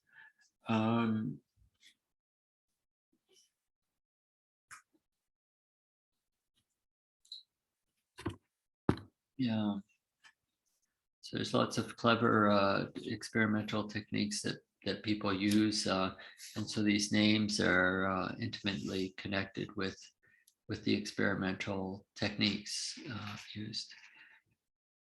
Okay, let's consider now fluid particle acceleration.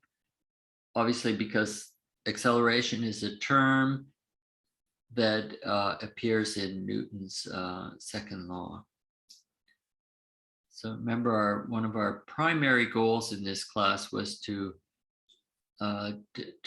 derive the Navier-Stokes equations, not in a totally rigorous way, but in a heuristic, intuitive way, so that we understood the most important equation in fluid mechanics, where it came from and what the terms in that equation mean, and when they apply, what approximations went into those terms, and when do those, and to have some idea when those approximations apply, like the continuum hypothesis and the Newtonian fluid approximation, etc. Okay, so fluid parcel acceleration. So as I say, for the equations of motion, the Newton's second law, we need the acceleration not at a local point, but of a fluid parcel, because a parcel is like a little deformable particle. In the Eulerian framework that we use typically, by preference, it's much easier actually to use the Eulerian framework.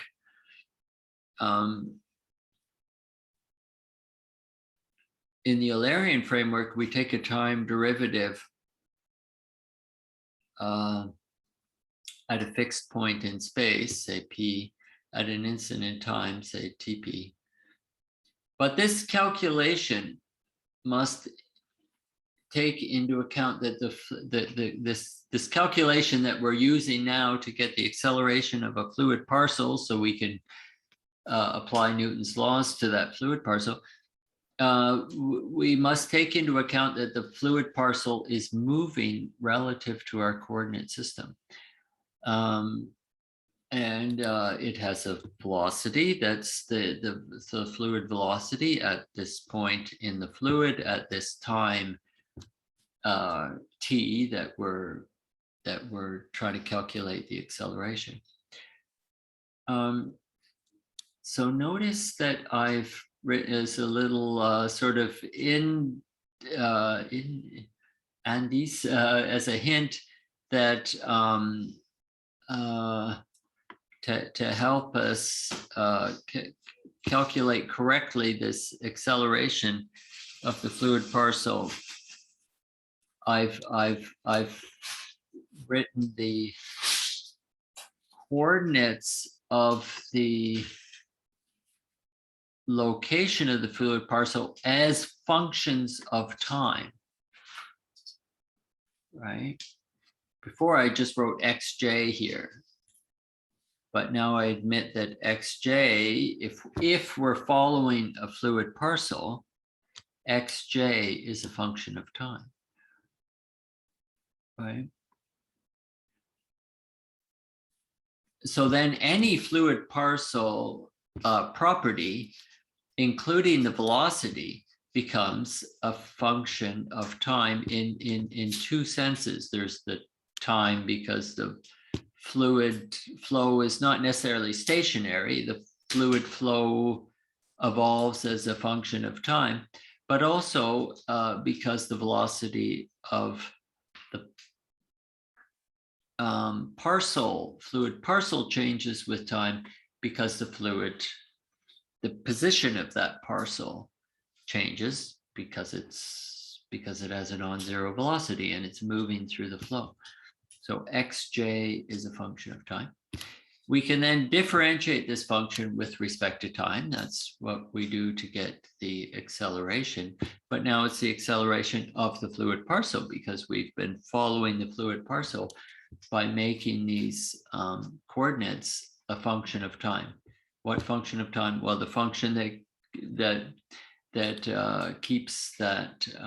keeps us moving with the fluid along with the fluid parcel. Okay, so let's take the time derivative of the ith component of the fluid velocity, written as the position of the fluid parcel as a function of time. And there's an explicit function of time here in the fact that the velocity field is a function of time. And so this breaks into two parts. There's the hold the position constant and differentiate with time part. That's the partial derivative of ui with respect to time, holding space constant.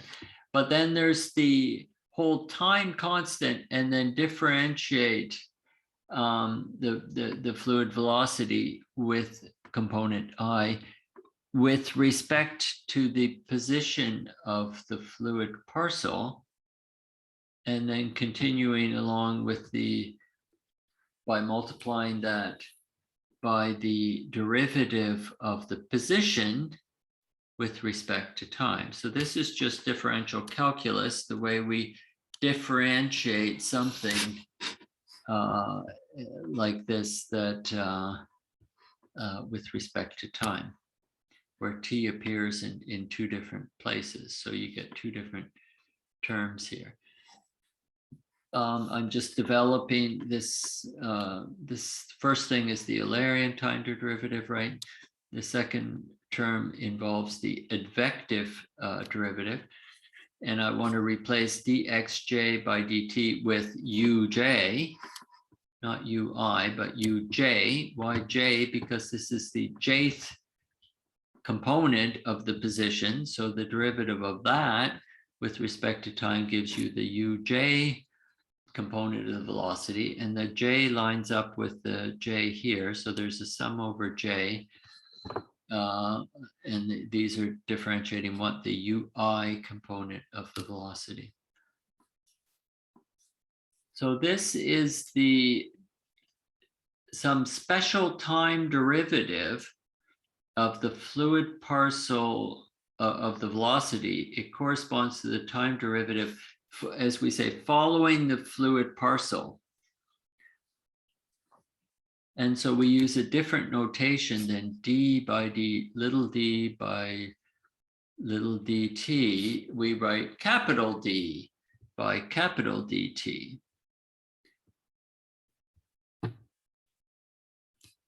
The terms involving the rate of strain, remember this thing, the DUI, or del UI del XJ. I always say DU because it's easier to say, but it's actually del, it's a partial derivative. So, or maybe I should say partial UI by partial XJ. Remember that's called the rate of strain tensor. It's a second rank tensor because it has two components. It's not a vector, right? It's a second rank tensor. That's why we're studying tensors. Or one of the reasons we're studying tensors. We had the rate of, we had the stress tensor, and now we have the rate of strain tensor. Well, the rate of strain tensor also involved in our parameterization of the stress tensor for the viscous terms, right? That's what a Newtonian fluid was. A Newtonian fluid says there's a nice relationship between the stress tensor and the rate of strain tensor, the one that we wrote down last day. Anyways,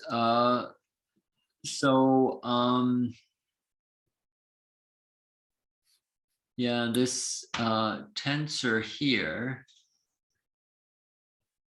or sorry, this is actually a vector now, but it's a tensor multiplied by this vector. Actually, it's an inner product between the two, and it gives a vector as an answer with component I, right? Because we've summed over J.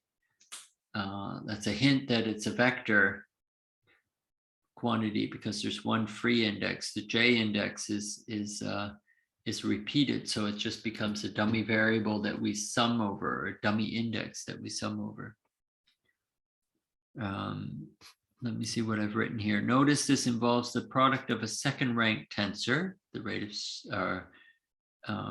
rate of strain tensor, with the velocity vector uj, but the index, we don't have to worry too much about how would you write this as a matrix, and you could write it as a matrix, but then you have to get your rows and columns in the right places. This tensor notation tells us how to do the multiplication. The index on U and the J index on X tell us that we just sum over this J, and while keeping the I index fixed. And we'll see that in more detail below. The same consideration applies for temperature or any other fluid property at a point. So in general, say some fluid property theta, some scalar field in the fluid. If we take the time derivative of that theta, we're going to have the Eulerian time derivative of theta plus some advection term. Okay, so to find the local time rate of change of a quantity at a fixed point, we take the Eulerian time derivative, but to find the time rate of change of any quantity following the fluid parcel at an instant it passes at some point, we must include the advective terms. So this Eulerian time derivative applies if you're measuring at some fixed point in time, fixed point in space, and you want to know how that measured quantity fluctuates in time, that's the Eulerian time derivative. But if you want the material time derivative, if that's the one that is the time rate of change following the fluid parcel, and it includes two terms, the Eulerian time derivative plus the advective term. Taken together, they give you the material derivative. Material derivative, there are many names for this: material derivative, substantive derivative, and Lagrangian derivative.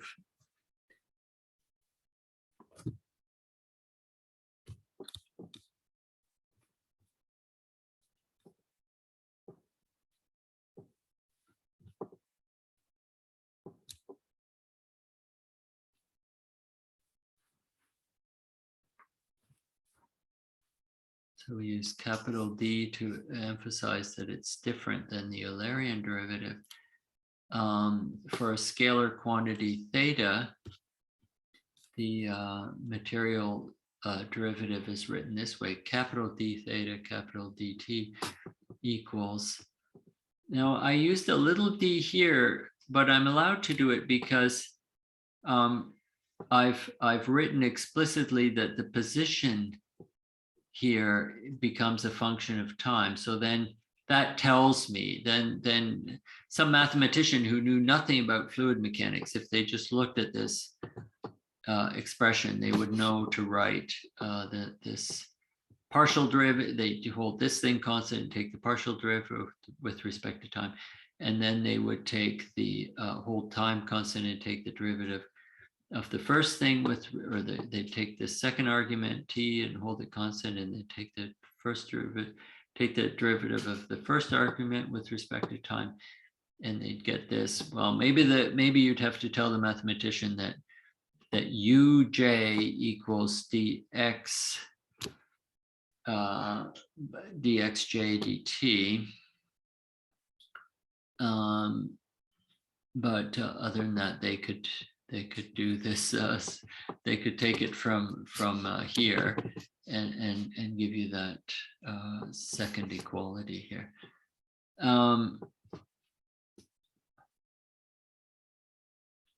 So this is, I'm sort of belaboring this, but it's so important that I made a little table here.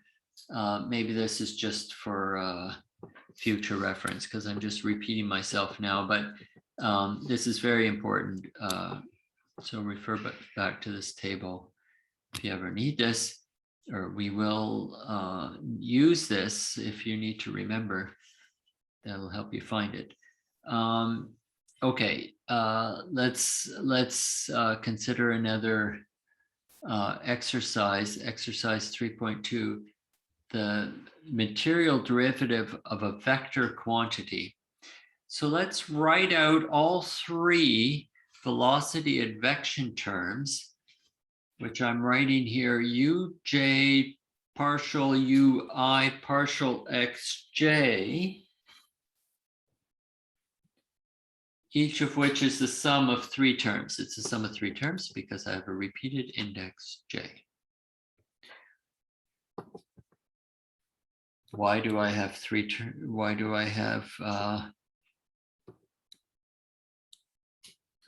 velocity advection terms?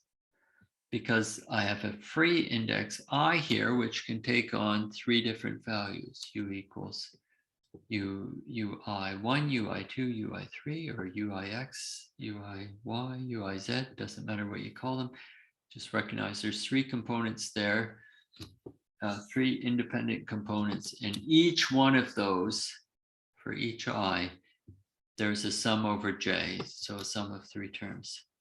So there's 9 things to write down, but you group them into 3 groups of 3. Try to write this in vector notation. That's been something we've done several times, right? To touch base with a more familiar notation. And now you're going to have trouble, frankly, because you're trying to write tensors in vector notation. There's a way to do it if you use parentheses correctly. I think you can avoid the tensor. But it's awkward and you got to be careful. But with tensor notation, it's just basic calculus. It's the basic calculus that you learned in your first or second year calculus class. Okay, and let's think about this physically, because we're interested in engineering applications. An anemometer measures the wind speed S on the top of a tower, and the wind vane measures the angle theta, say from some reference, say true north. So consider an inertial or Galilean reference frame with the origin at the tower. And the OX axis in the eastward direction and the OY axis in the northward direction. So we have a coordinate system. There's a vertical axis in the OZ direction, but the vertical velocity of the wind is much less than the vertical velocity of the than the horizontal velocity components, and that's true in the ocean as well. See, in the ocean, you have currents in the eastward direction, the northward direction, and the upward direction, and the upward velocity is much less than the horizontal velocity components typically. And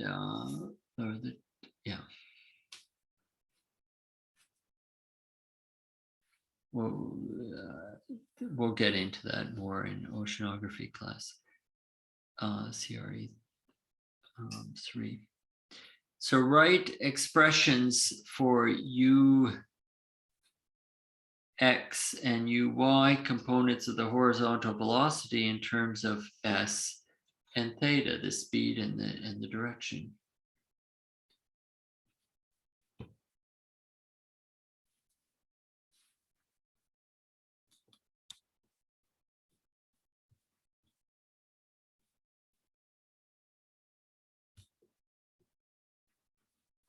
Okay.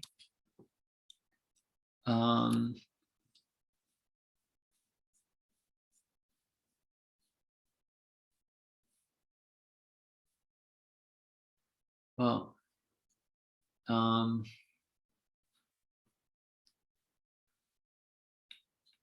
maybe what I can do is stop the share, do the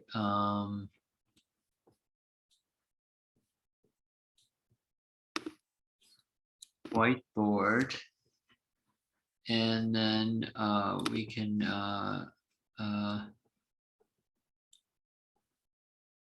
do this together. So say UI equals 1 or X if you like. And so then we're looking at UJ. For the first one, we wanted DUJ or UJ partial UI, which is 1 here, partial partial XJ. There's a repeated J, that more obviously, J, so that equals the sum over J. So I'll have U1 partial U1 partial X1. So that was J equals 1, right? Plus J equals 2, right? So U2 partial X2.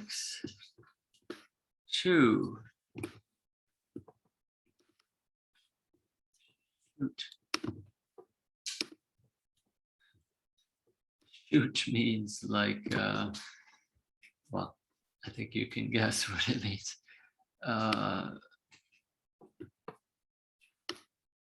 Like punaise or something, or zoot.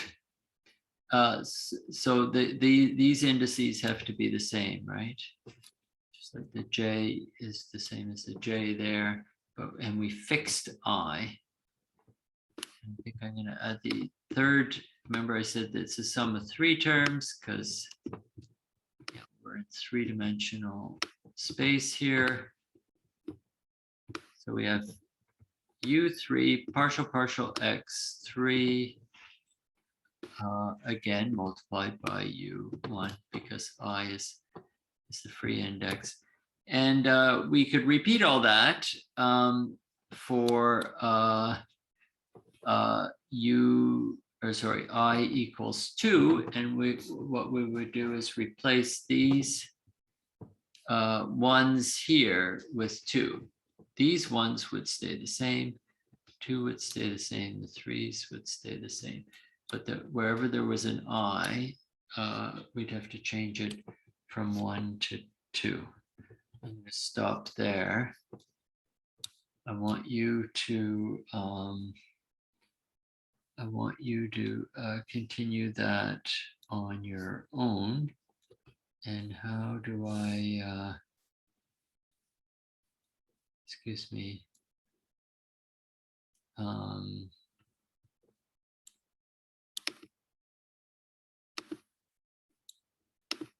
having a bit of a relapse on how to, share the screen, and then I can get back to here. Sorry. So we just did a third of this, and I explained how to fill out the other 2/3. Write this in vector notation. Well, in a way, I'd sort of like you to struggle away with that, but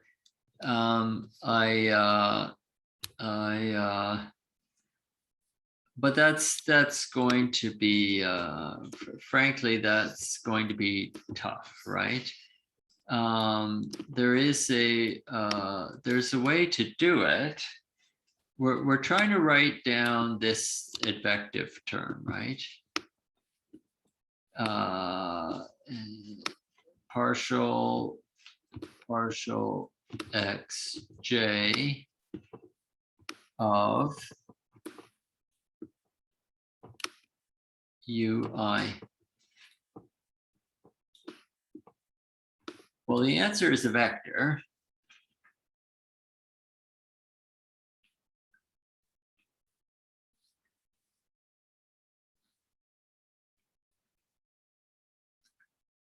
But this thing here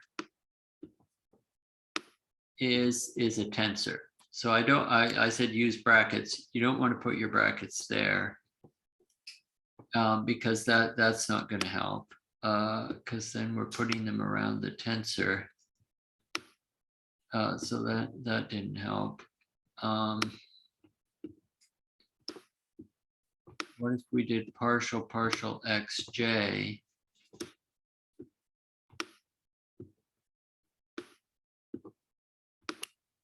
And I put brackets here. And I said all that thing, whatever it is, hits ui.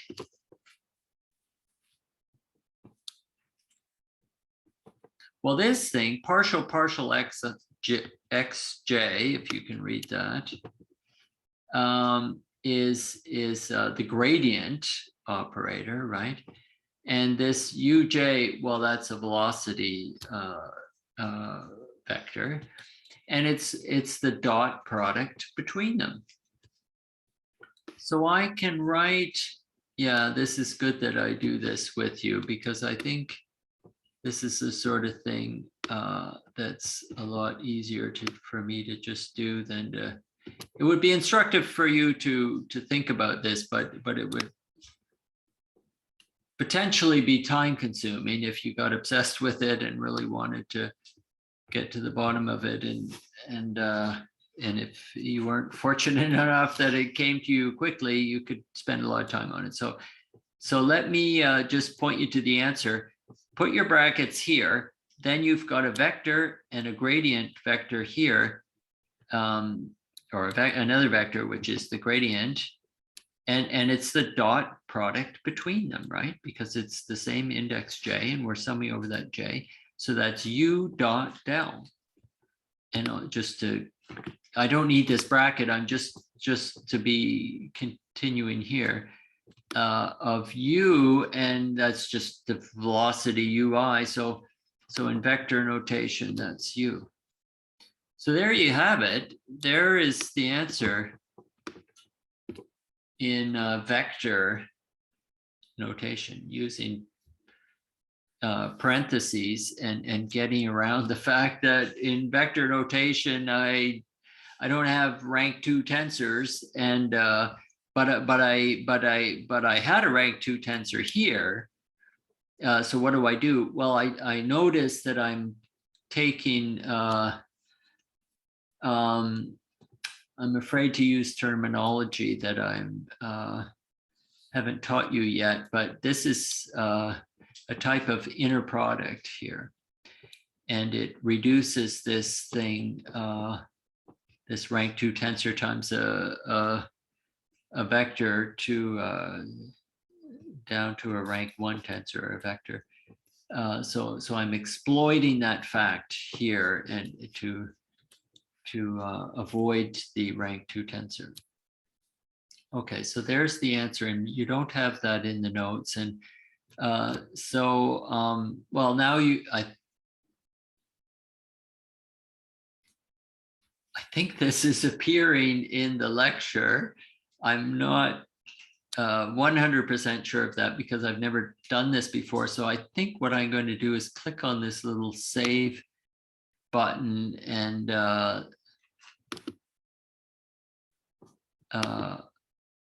say it says it's saved now as a PNG file. So hopefully that's, well, I think it should be in the lecture, but if not, then we can go back and find that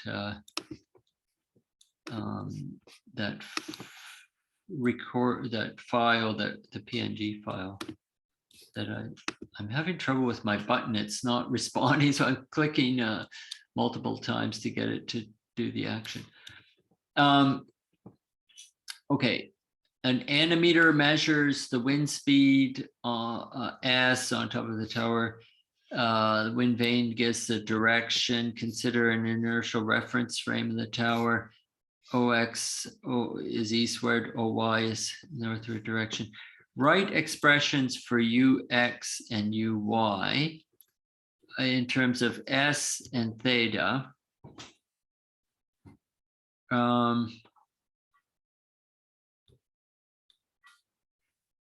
So we still have 45 minutes. I think I'm okay. I think I can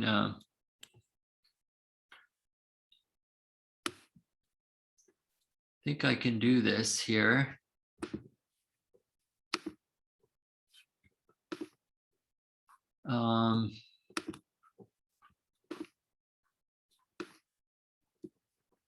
I'm sorry for the quality of my drawings, but here's my sort of, that's too horrible. Let me try that again. I have lines. That's much better. Okay, so there's my XY axes, and I have the wind speed.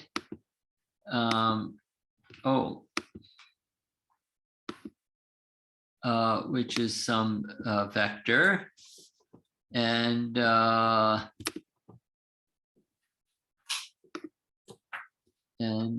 so that's at some angle theta, right, from the x-axis.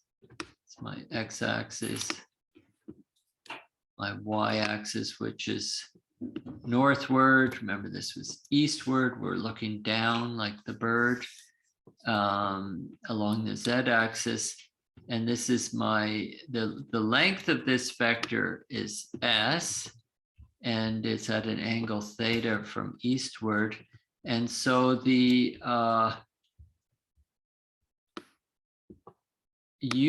ux, just from geometry, equals s cosine theta.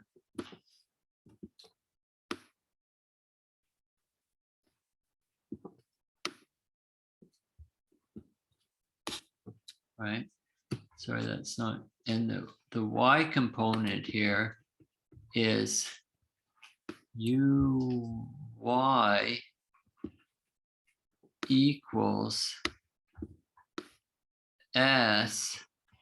For some reason, I changed my style of s. maybe my brain is not working so well. Sine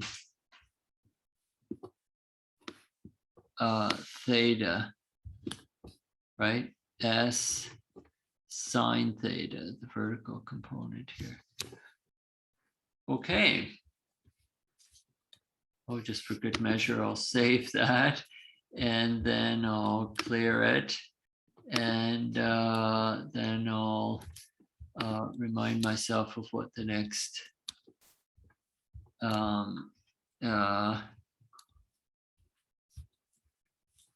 well, actually, the next one is just a question, so we can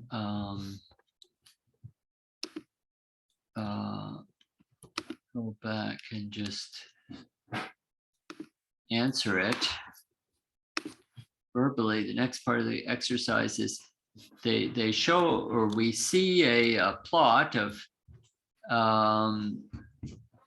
the UX component as a function of time at some instance TP, and then we're given the ratio of some delta UX by delta T, and we want to know if that ratio corresponds to the it corresponds to a time velocity, right? In the limit of delta T approaching 0, this would be the derivative with respect to time. Is it the Eulerian or the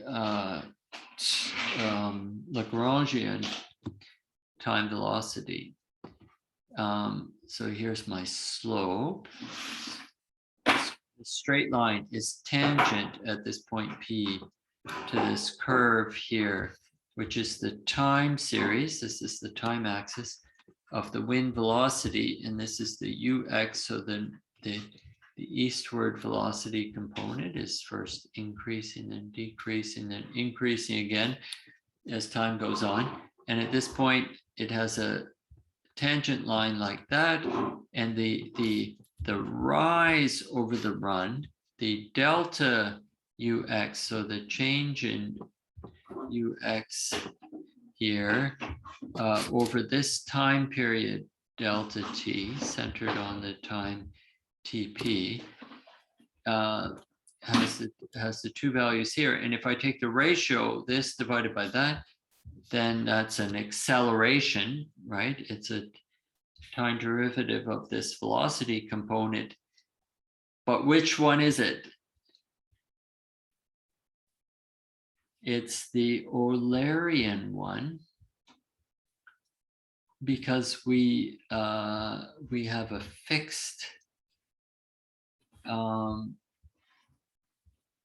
point in space. We're not following the fluid parcel. We're fixing a point in space.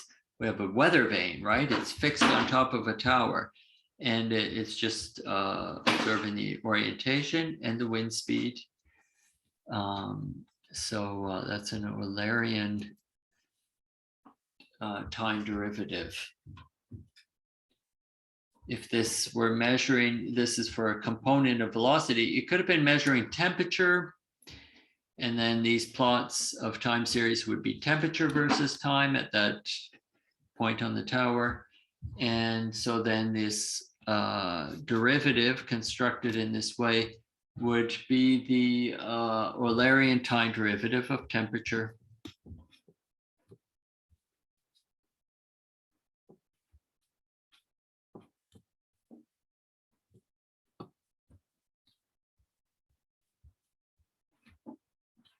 Yeah, so now I'm moving on to this slide here and asking the question, the net force on an infinitesimal fluid parcel of mass delta M at a point P and at an instant in time delta or TP is delta Fi, so the ith component of some force.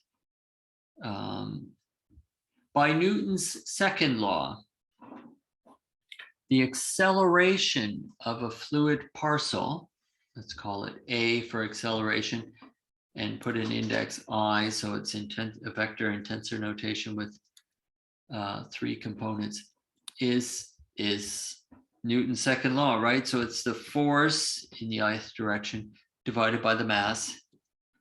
Furthermore, the acceleration is the time derivative of the velocity, right? But which velocity? Is it the Eulerian time velocity or the material or substantive, or what's another name? The full, the capital D derivative with respect to time that we want here, because we want the acceleration. I'll give you a hint. It's the acceleration of a fluid parcel. So we want to follow the fluid parcel. Otherwise, we're not taking the proper time derivative, and Newton's law won't apply. So we have to follow the fluid parcel. So we have to use the Lagrangian, that's the other name, Lagrangian, or the material time derivative, the capital D time derivative of the ith component of the velocity to get the ith component of acceleration of the fluid parcel to relate it to the Newton's second law, the force in the ith direction of that fluid parcel divided by the mass of the fluid parcel. That's Newton's second law. So this Eulerian time derivative, it's much more intuitive. It's what you would measure with an anemometer at a fixed point in the fluid. But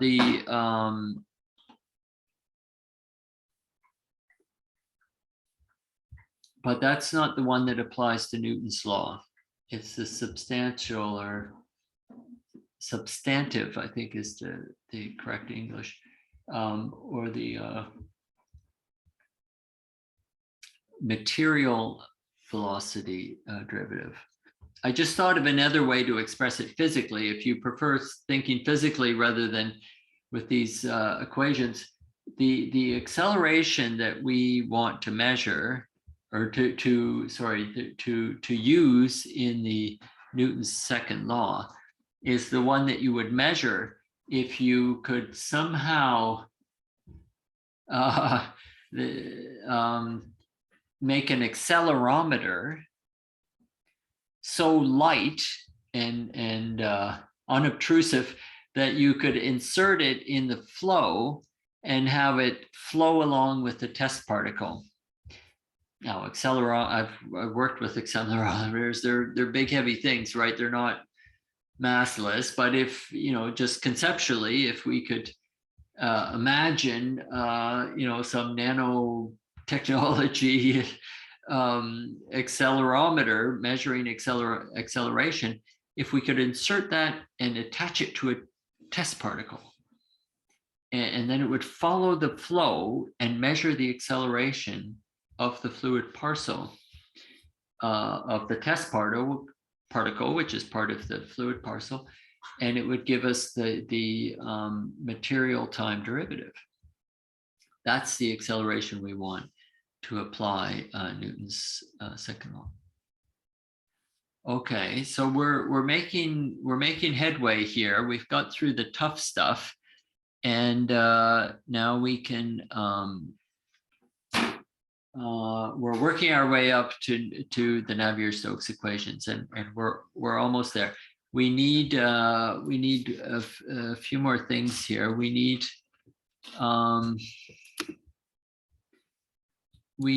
the notion of conservation of mass, which will be useful in itself, and it'll be good practice to work through this logic of thinking about continuous fluids, or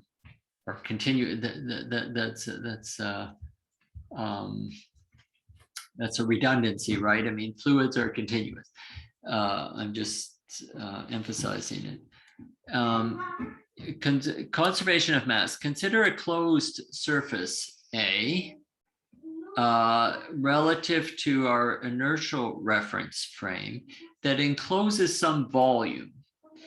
So it's a closed surface, and inside is some volume V. And this V is entirely within the fluid, of course, and let rho as a function, which is a function of xi and t, time and space, and so position and time, be the density of the fluid at the instant t at coordinates x, xi. I'm gonna suppress these arguments of the functions rho, etc., because they're not going to do anything here, or they're not going to play any role. It just gets a bit heavy to carry all these things around. So consider furthermore, the case where we have no sources or sinks of mass. That's the typical situation in fluid mechanics, right? It would be unusual or very exceptional to have some source of mass. I suppose you could, maybe if you were considering a swimming pool and you put a hose in the swimming pool, and then at some point in the fluid you have this source of mass, right, the end of the hose. But most often you just have some flow in a river, or an oil in a tube of a hydraulic system, or the wind blowing over the surface of the earth. So in most cases in fluid mechanics, we don't have sources of mass of fluid.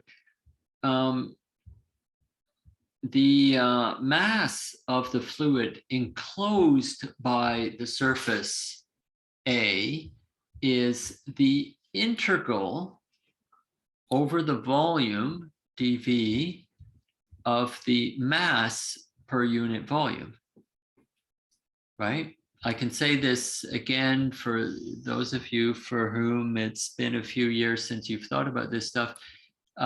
We have some volume, V. We cut it up into tiny little cubes, say each of, they don't have to be, but they could be uniform little cubes of volume dV.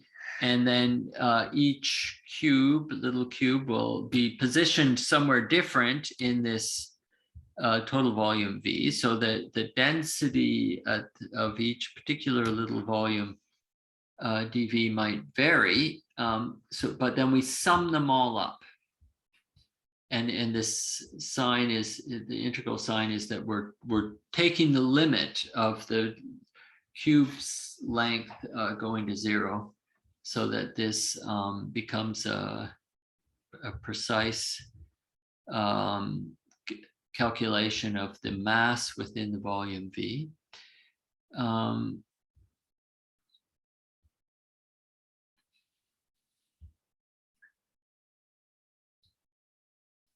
The velocity of a fluid has units of volume flux per unit area.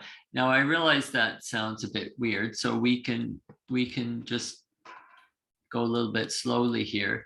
Normally you think of velocity as having units of length per unit time, or distance per time, same thing. In SI units, that would be, for example, meters per second for the velocity. But I'm claiming, no, let's think of it as volume flux per unit area. Well, how the heck did I get that? Well, I simply multiplied in the numerator and denominator by meters squared, and then that gives you meters cubed in the numerator, volume,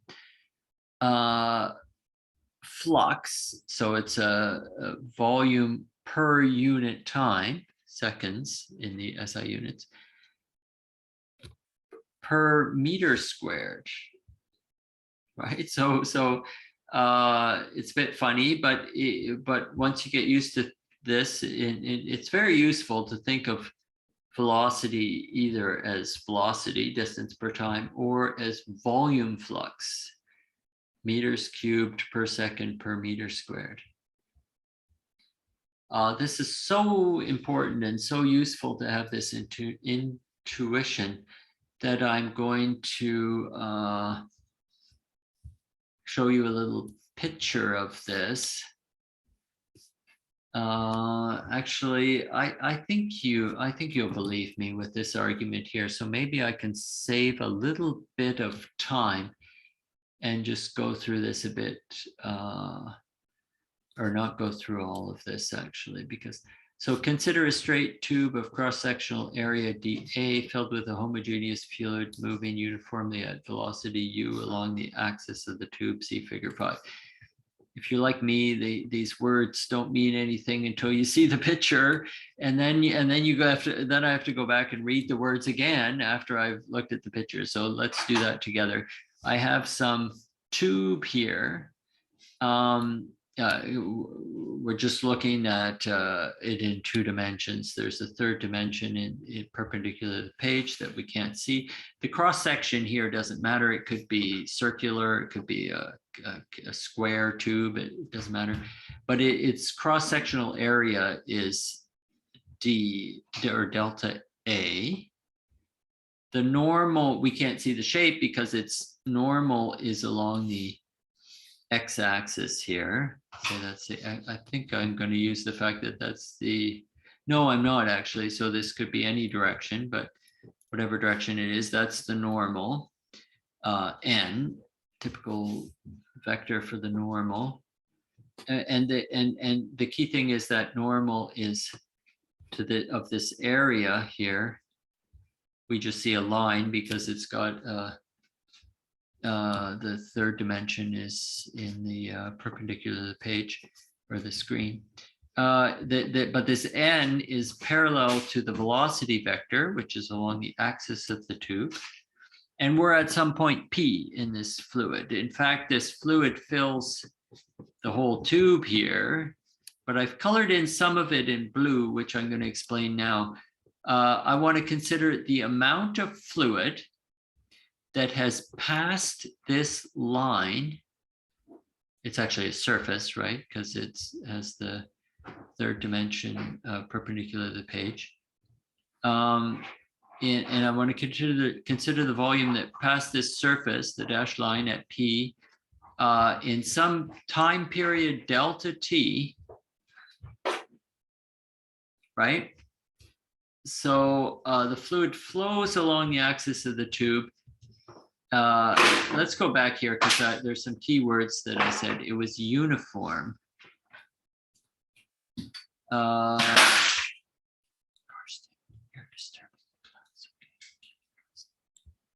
Consider a straight tube of cross-sectional area delta A filled with a homogeneous fluid moving uniformly at velocity u along the axis of the tube. So so uniformly, I mean this velocity u, it doesn't just apply here at this, I drew it at the sort of center of the this surface here, but it's uniform. So the same u applies up here, up here, up here, all the way. It's a little bit unrealistic, right? But this is just for a thought experiment. I said the u applies even right at the edge here. Now we argued last Thursday that it would have to go to 0, this velocity here, but say there's a very thin boundary layer that we're ignoring here, just for, it doesn't play a role here. This is just kinematics. Okay, and so now I want the volume of fluid that's crossed this surface in some time t. Well, so that volume I've shaded in blue here. It's the fluid that first cross this surface. It will travel the farthest and it'll get to here, boom, and then we've got to the time delta t later. Okay, say this is t equals 0 when it first crosses there, and then at time delta t, that fluid arrives here. But there's some fluid that crossed a little bit later. Say this is time t equals 0. And then, oops, a little bit later, it crossed there. And it just arrived here. And then there's some other fluid that arrived even later and later. And then the last fluid that crosses this surface crossed just at the time delta t, just at the very end, crossed there. And so this whole, but the volume of fluid that crossed this surface in the time delta t is all the shaded region here, the blue colored region.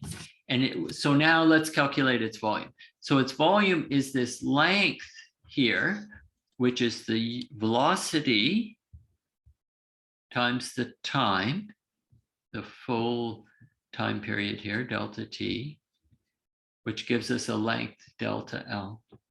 So now you see why I needed the uniform so that I could just talk about one velocity. This is, by the way, we give this is such a useful notion. We call this plug flow because it's like a plug just moving along.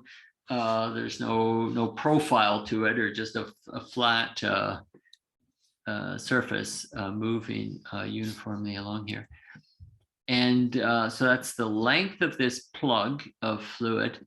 And then the cross-sectional area, we said, is just the cross-sectional area of this tube. So the volume equals the area times the length. So delta A times U times delta T.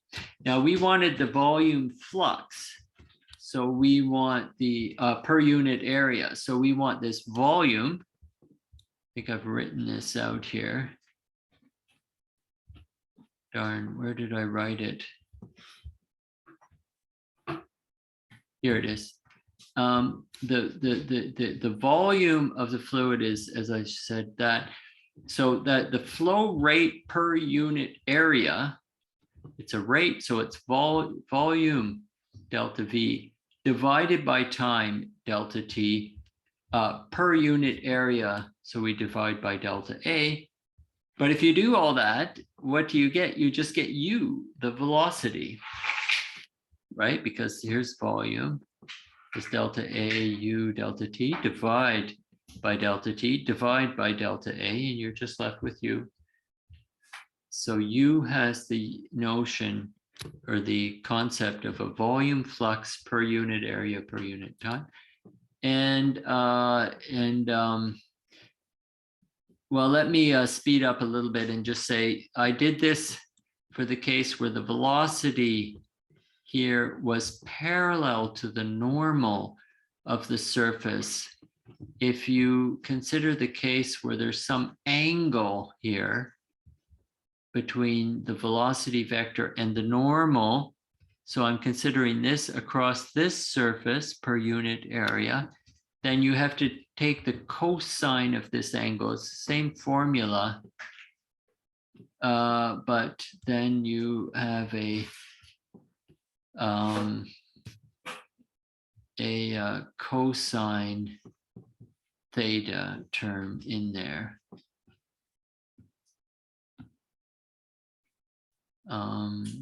So the delta V is the delta A oblique. Delta A oblique is, see the little arrow points to this line. So that's the delta A oblique.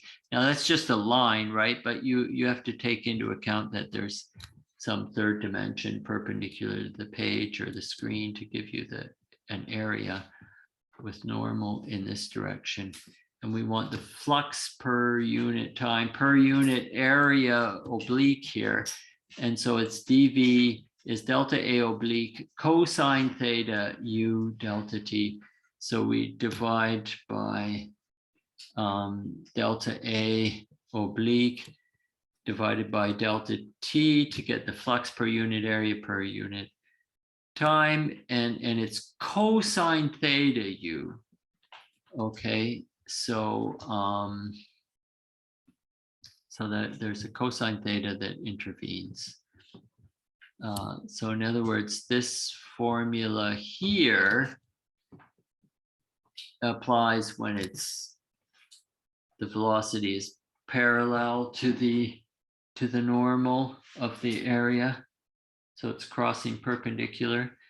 And so that's the case of theta being 0 and cosine theta being 1. So it doesn't enter here. But in general, when there's some angle between these, some angle theta, you have a cosine theta term here. Okay, I didn't read all this stuff. I'm gonna let you, and I didn't go through this diagram in detail. I'm gonna leave that for you to do because I think it's intuitive enough. And it's, and I'm also, I just want to get to a nice point to stop. I have to stop in 17 minutes. So, okay, where was I? Yeah, so I can start reading here. The flux of mass through the surface area per unit area is the velocity times the unit normal, and there's a dot product in there. Here it's written in tensor notation, U dot N. So in tensor notation, it's UI NI sum over the repeated index. So that's this. That's this.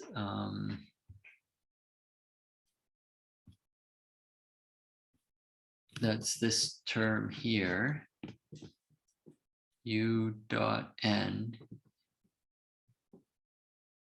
equals the magnitude U times cosine theta. Anyways, it's just this, we just looked at the first equality here in equation 19. That's the volume flux per unit area. But I asked for the mass here, right? Well, mass is just volume times density, right? So we just multiply by density here, and that'll give us the mass flux per unit area at some at the boundary A, where the normal is this vector n I, and we want to know the total mass flux through this boundary. It's a closed boundary of area A. So again, we break up our area into a bunch of little areas, dA, each with a normal Ni, and apply this formula that we just worked out. And then we sum up over all those little delta i's. That's what this notation means in the limit of dA going to 0. So it becomes an integral. And that, so this, the meaning of this integral is the total mass flux out of the surface A, or it's actually out of this volume that's enclosed by the surface A is maybe better grammar here. This flux represents the only way for mass in the volume to change, right? Because we said there were, that's what we meant when we said there were no sources or sinks there. If there's no source or sink, the only way to change the mass in that volume is to cross the boundary. You increase the mass by sending mass in at the boundary, and you decrease it by sending mass out. And remember that convention when we do these calculations, and you have the unit normals point outward, so you're getting the flux outward. So the flux is positive when it's leaving. So I'm trying to construct the integral equation of a mass balance for some volume. And so I'm saying the flux, the change in mass in this volume per unit time is the integral of this mass flux per unit area integrated over the whole surface. So that's the rate at which we're sending stuff out, plus the rate at which the mass is well, this is the first one we worked out, right? This is the mass inside the volume. And so now I'm taking the time derivative. So I'm asking, how does mass change in that volume per unit time? And so I'm saying the rate of change of mass per unit time, or the rate of increase in mass per unit time, plus the rate at which the mass is leaving across the surface has to equal 0, because mass is not created nor destroyed. And if you have smooth boundaries and or fixed boundaries and a smooth function rho, then you can justify passing this time derivative inside the integral here. And now I have the sum of two integrals over the whole volume, so I can just combine this into a simple, oh, I'm sorry, I did another step here.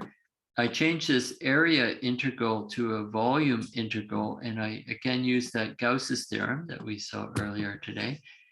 And so remember, when you do Gauss's theorem, you're changing an area integral to a volume integral, and the area limit here has to be the area that bounds the volume there. So remember, I have this line, I want to create that line, so I have to change the area to a volume. Which volume? The volume that's enclosed by this area here.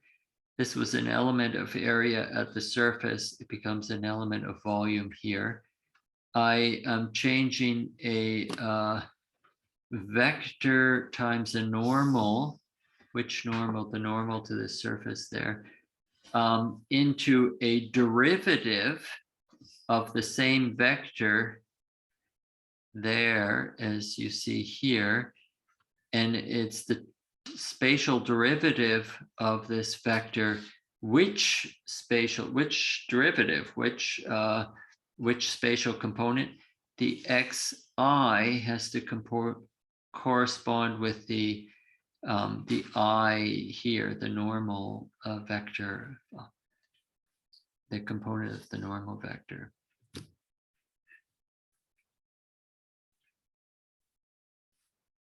So in other words, this I came from there and this I came from there. If this had been a J, there'd be a different calculation. But if this had been a J and that's an I, then I'd have a J here and I'd have an I here.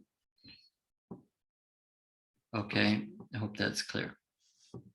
Okay, so now that was Gauss's theorem. And now I have two volume integral, the sum of two volume integrals over the same volume.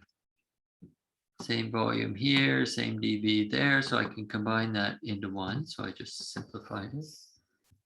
And then I say, well, and again, this is the power of thinking in this way, is that we can say, well, hang on, this whole argument was completely general for general well, I said it was a fixed boundary volume. But you know, I didn't say the shape. It wasn't a sphere, a cube, or something more complicated. It was just a volume, V, and so it was arbitrary size and shape.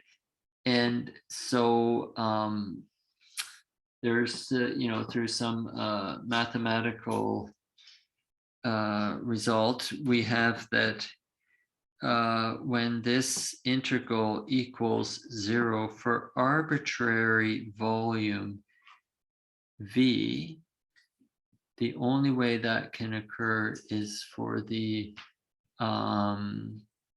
integrand to equal 0. I just remembered that this came up the other class, and I said mathematicians work this out and we can just use the result. I remember the reference. Now, when I first read it, I learned it in Current and Hilbert, is a famous math for physical sciences or something. book, but written by some very famous mathematicians. Yeah. So I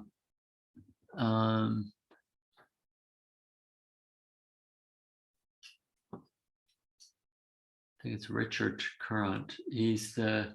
There's an institute named after him at New York State University in New York City, and one of the best applied math places in the world. And Hilbert is the famous mathematician Hilbert. So Current was the student of David Hilbert. Anyways, that's a detail. So here's our equation. The integrand has to equal 0. And instead of being this awkward integral equation, this now becomes the implication here is that we have this differential equation being true in general. And this expresses the same physical principle that we had a conservation of mass. But this is what conservation of mass looks like in applied to a continuum or a fluid in this case. The result, equation 21, is of fundamental importance in fluid mechanics, usually called the conservation of mass or the continuity equation. There are many ways to derive this. I think Arzel, I seem to remember Arzel did this in about 3 different ways, and they're all equally informative. I did it in one way. I think it was one of the easier ways.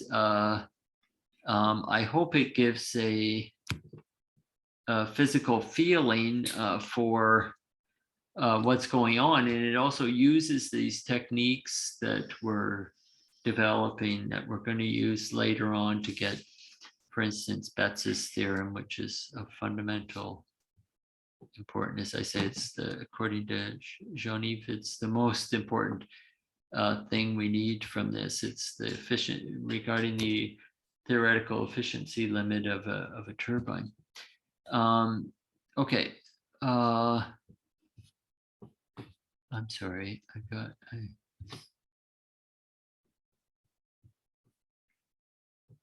So there's another way to write this, just the same equation, just manipulating it and using the this substantive derivative or material derivative. We can write d rho or capital D rho capital DT equals minus rho times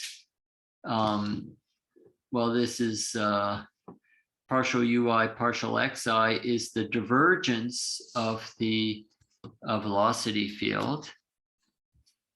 So the physical interpretation here is that the time derivative of the density measured while following the fluid, remember the capital D's is the material derivative following the fluid parcel, is that equals what? Minus the density times this divergence. The divergence, or sorry, minus the rate of, minus the divergence. And the divergence is the rate of increase of volume per unit volume.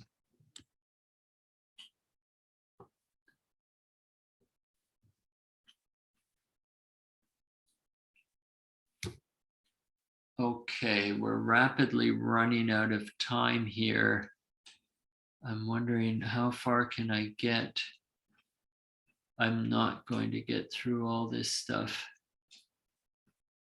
Oh dear. Let me try and get to page 42 because that would be a much better place to stop.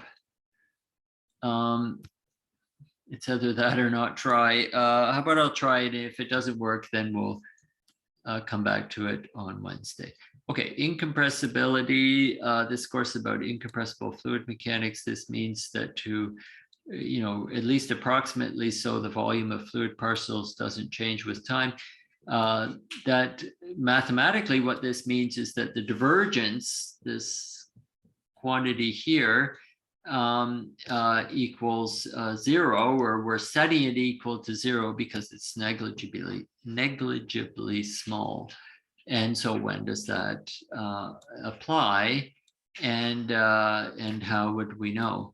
Well, we can rewrite it's related to mass continuity. So here's our mass continuity equation written in form of equation 22. So let's just divide both sides by the fluid density, a non-zero number here.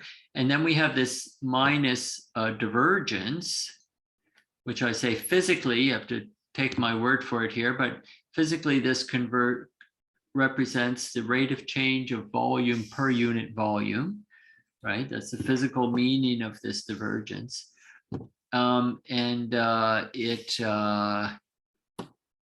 So minus that is equal to this quantity on the right, which is the time rate. Well, we've already said this, but the time derivative of the density following the fluid parcel divided by the fluid parcel density. But we know this. We've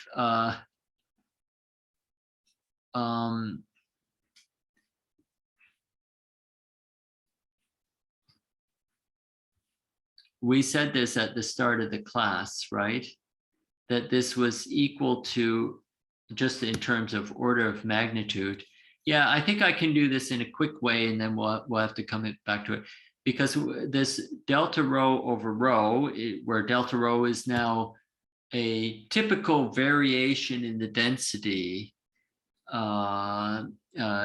resulting from pressure variations, which resulted from the mechanic,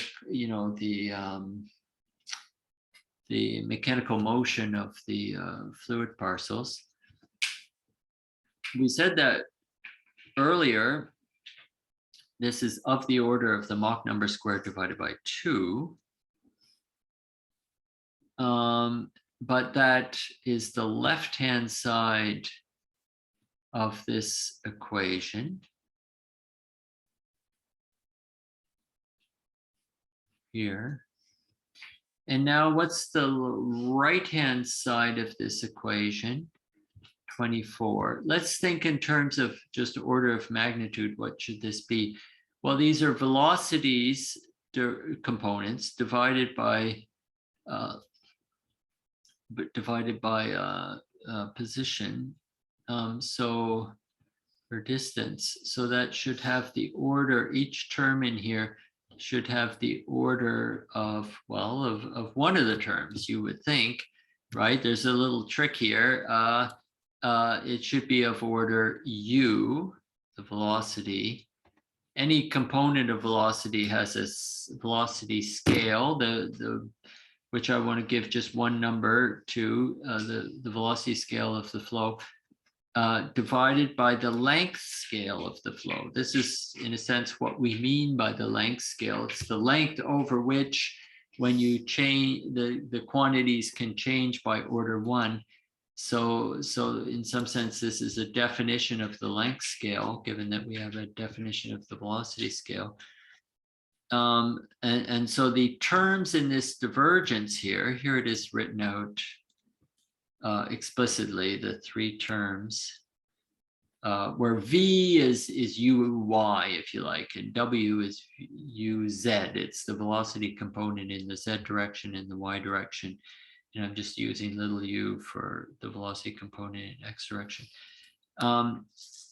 These are each, there's the sum of them, but each one of them is order u over L. And so Mach number squared over 2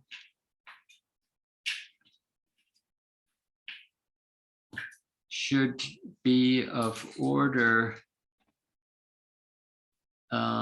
u over L.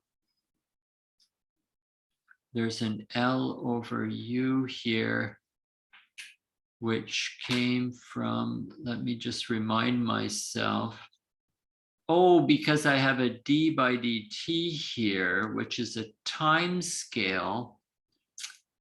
So I'm dividing by time scale. I have a delta rho over rho, which we said is Mach number squared over 2, divided by a time scale, because we have a time derivative here. And that time scale, I want to say, is of order the length scale divided by the velocity scale. Sorry, I'm using scale analysis, and if you're not used to this, this is going to be a little bit mysterious. If you are used to it, it's very intuitive and you can follow along. But if not, well, you'll have to read this in detail. And of course, as always, just send me an email if you're unsure about if this does not seem intuitive or does not make sense to you. So I needed a time scale because I'm taking a derivative with respect to velocity. And so I needed an estimate of the typical time scale. And so I wanted to use what's called the advective time scale, which is the length scale divided by the velocity scale. And so I insert that in here. Actually, it looks like I'm going to multiply it on the other, going to move it onto the, yeah, here I've moved it onto the right-hand side. So I have my time scale on the right-hand side is length over the velocity times this divergence, which we just argued is of order u over L. But hang on, L over U times U over L is of order 1. But that, see, so there's a contradiction here because the Mach number can be, left-hand side is order Mach number squared over 2, which we've said is almost always, you know, except for supersonic or hypersonic flows, it is much less than 1. But we have this right-hand side, which was by construction of order 1. So there's a sort of contradiction, and the contradiction is the fact that these terms, they're individually of order 1 because we took out the length scale associated with x and the velocity scale associated with u, but they're but these 3 terms tend to cancel each other out.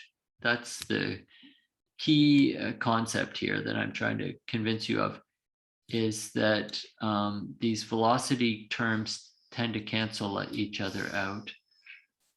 So in other words, du, if I took 2 of them, dv, dy plus dw, dz, added them together, those would be, to a very good approximation, minus du dx, because they've got to cancel out for low Mach number flow, Mach number much less than 1.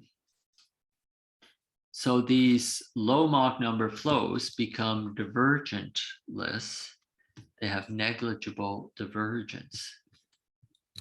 Okay, so we're seeing a connection here between low Mach number flows, the fact that the pressure variations are small in the sense that they drive density variations or fractional density variations, you know, density varying, you know, less than 10% or something.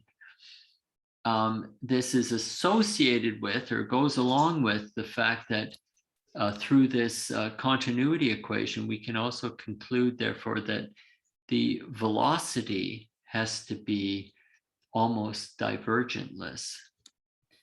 And that's the notion of incompressible or solenoidal. Velocity divergence is small. That's a good place to stop. Sorry, I went over 7 minutes.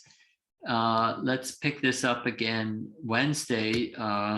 Normally en présentiel, I'll be there in the classroom for most of you for Wednesday at 1:30. And of course, some of you will be joining us at home, but we'll again have this Zoom for those people. let's stop there. Sorry again about going over, and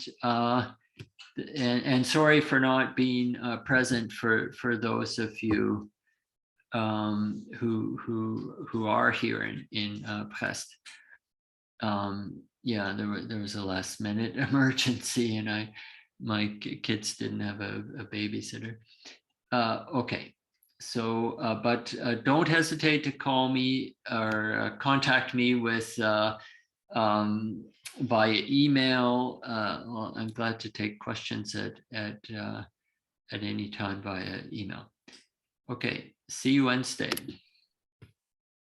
Thank you. Thanks. Bye.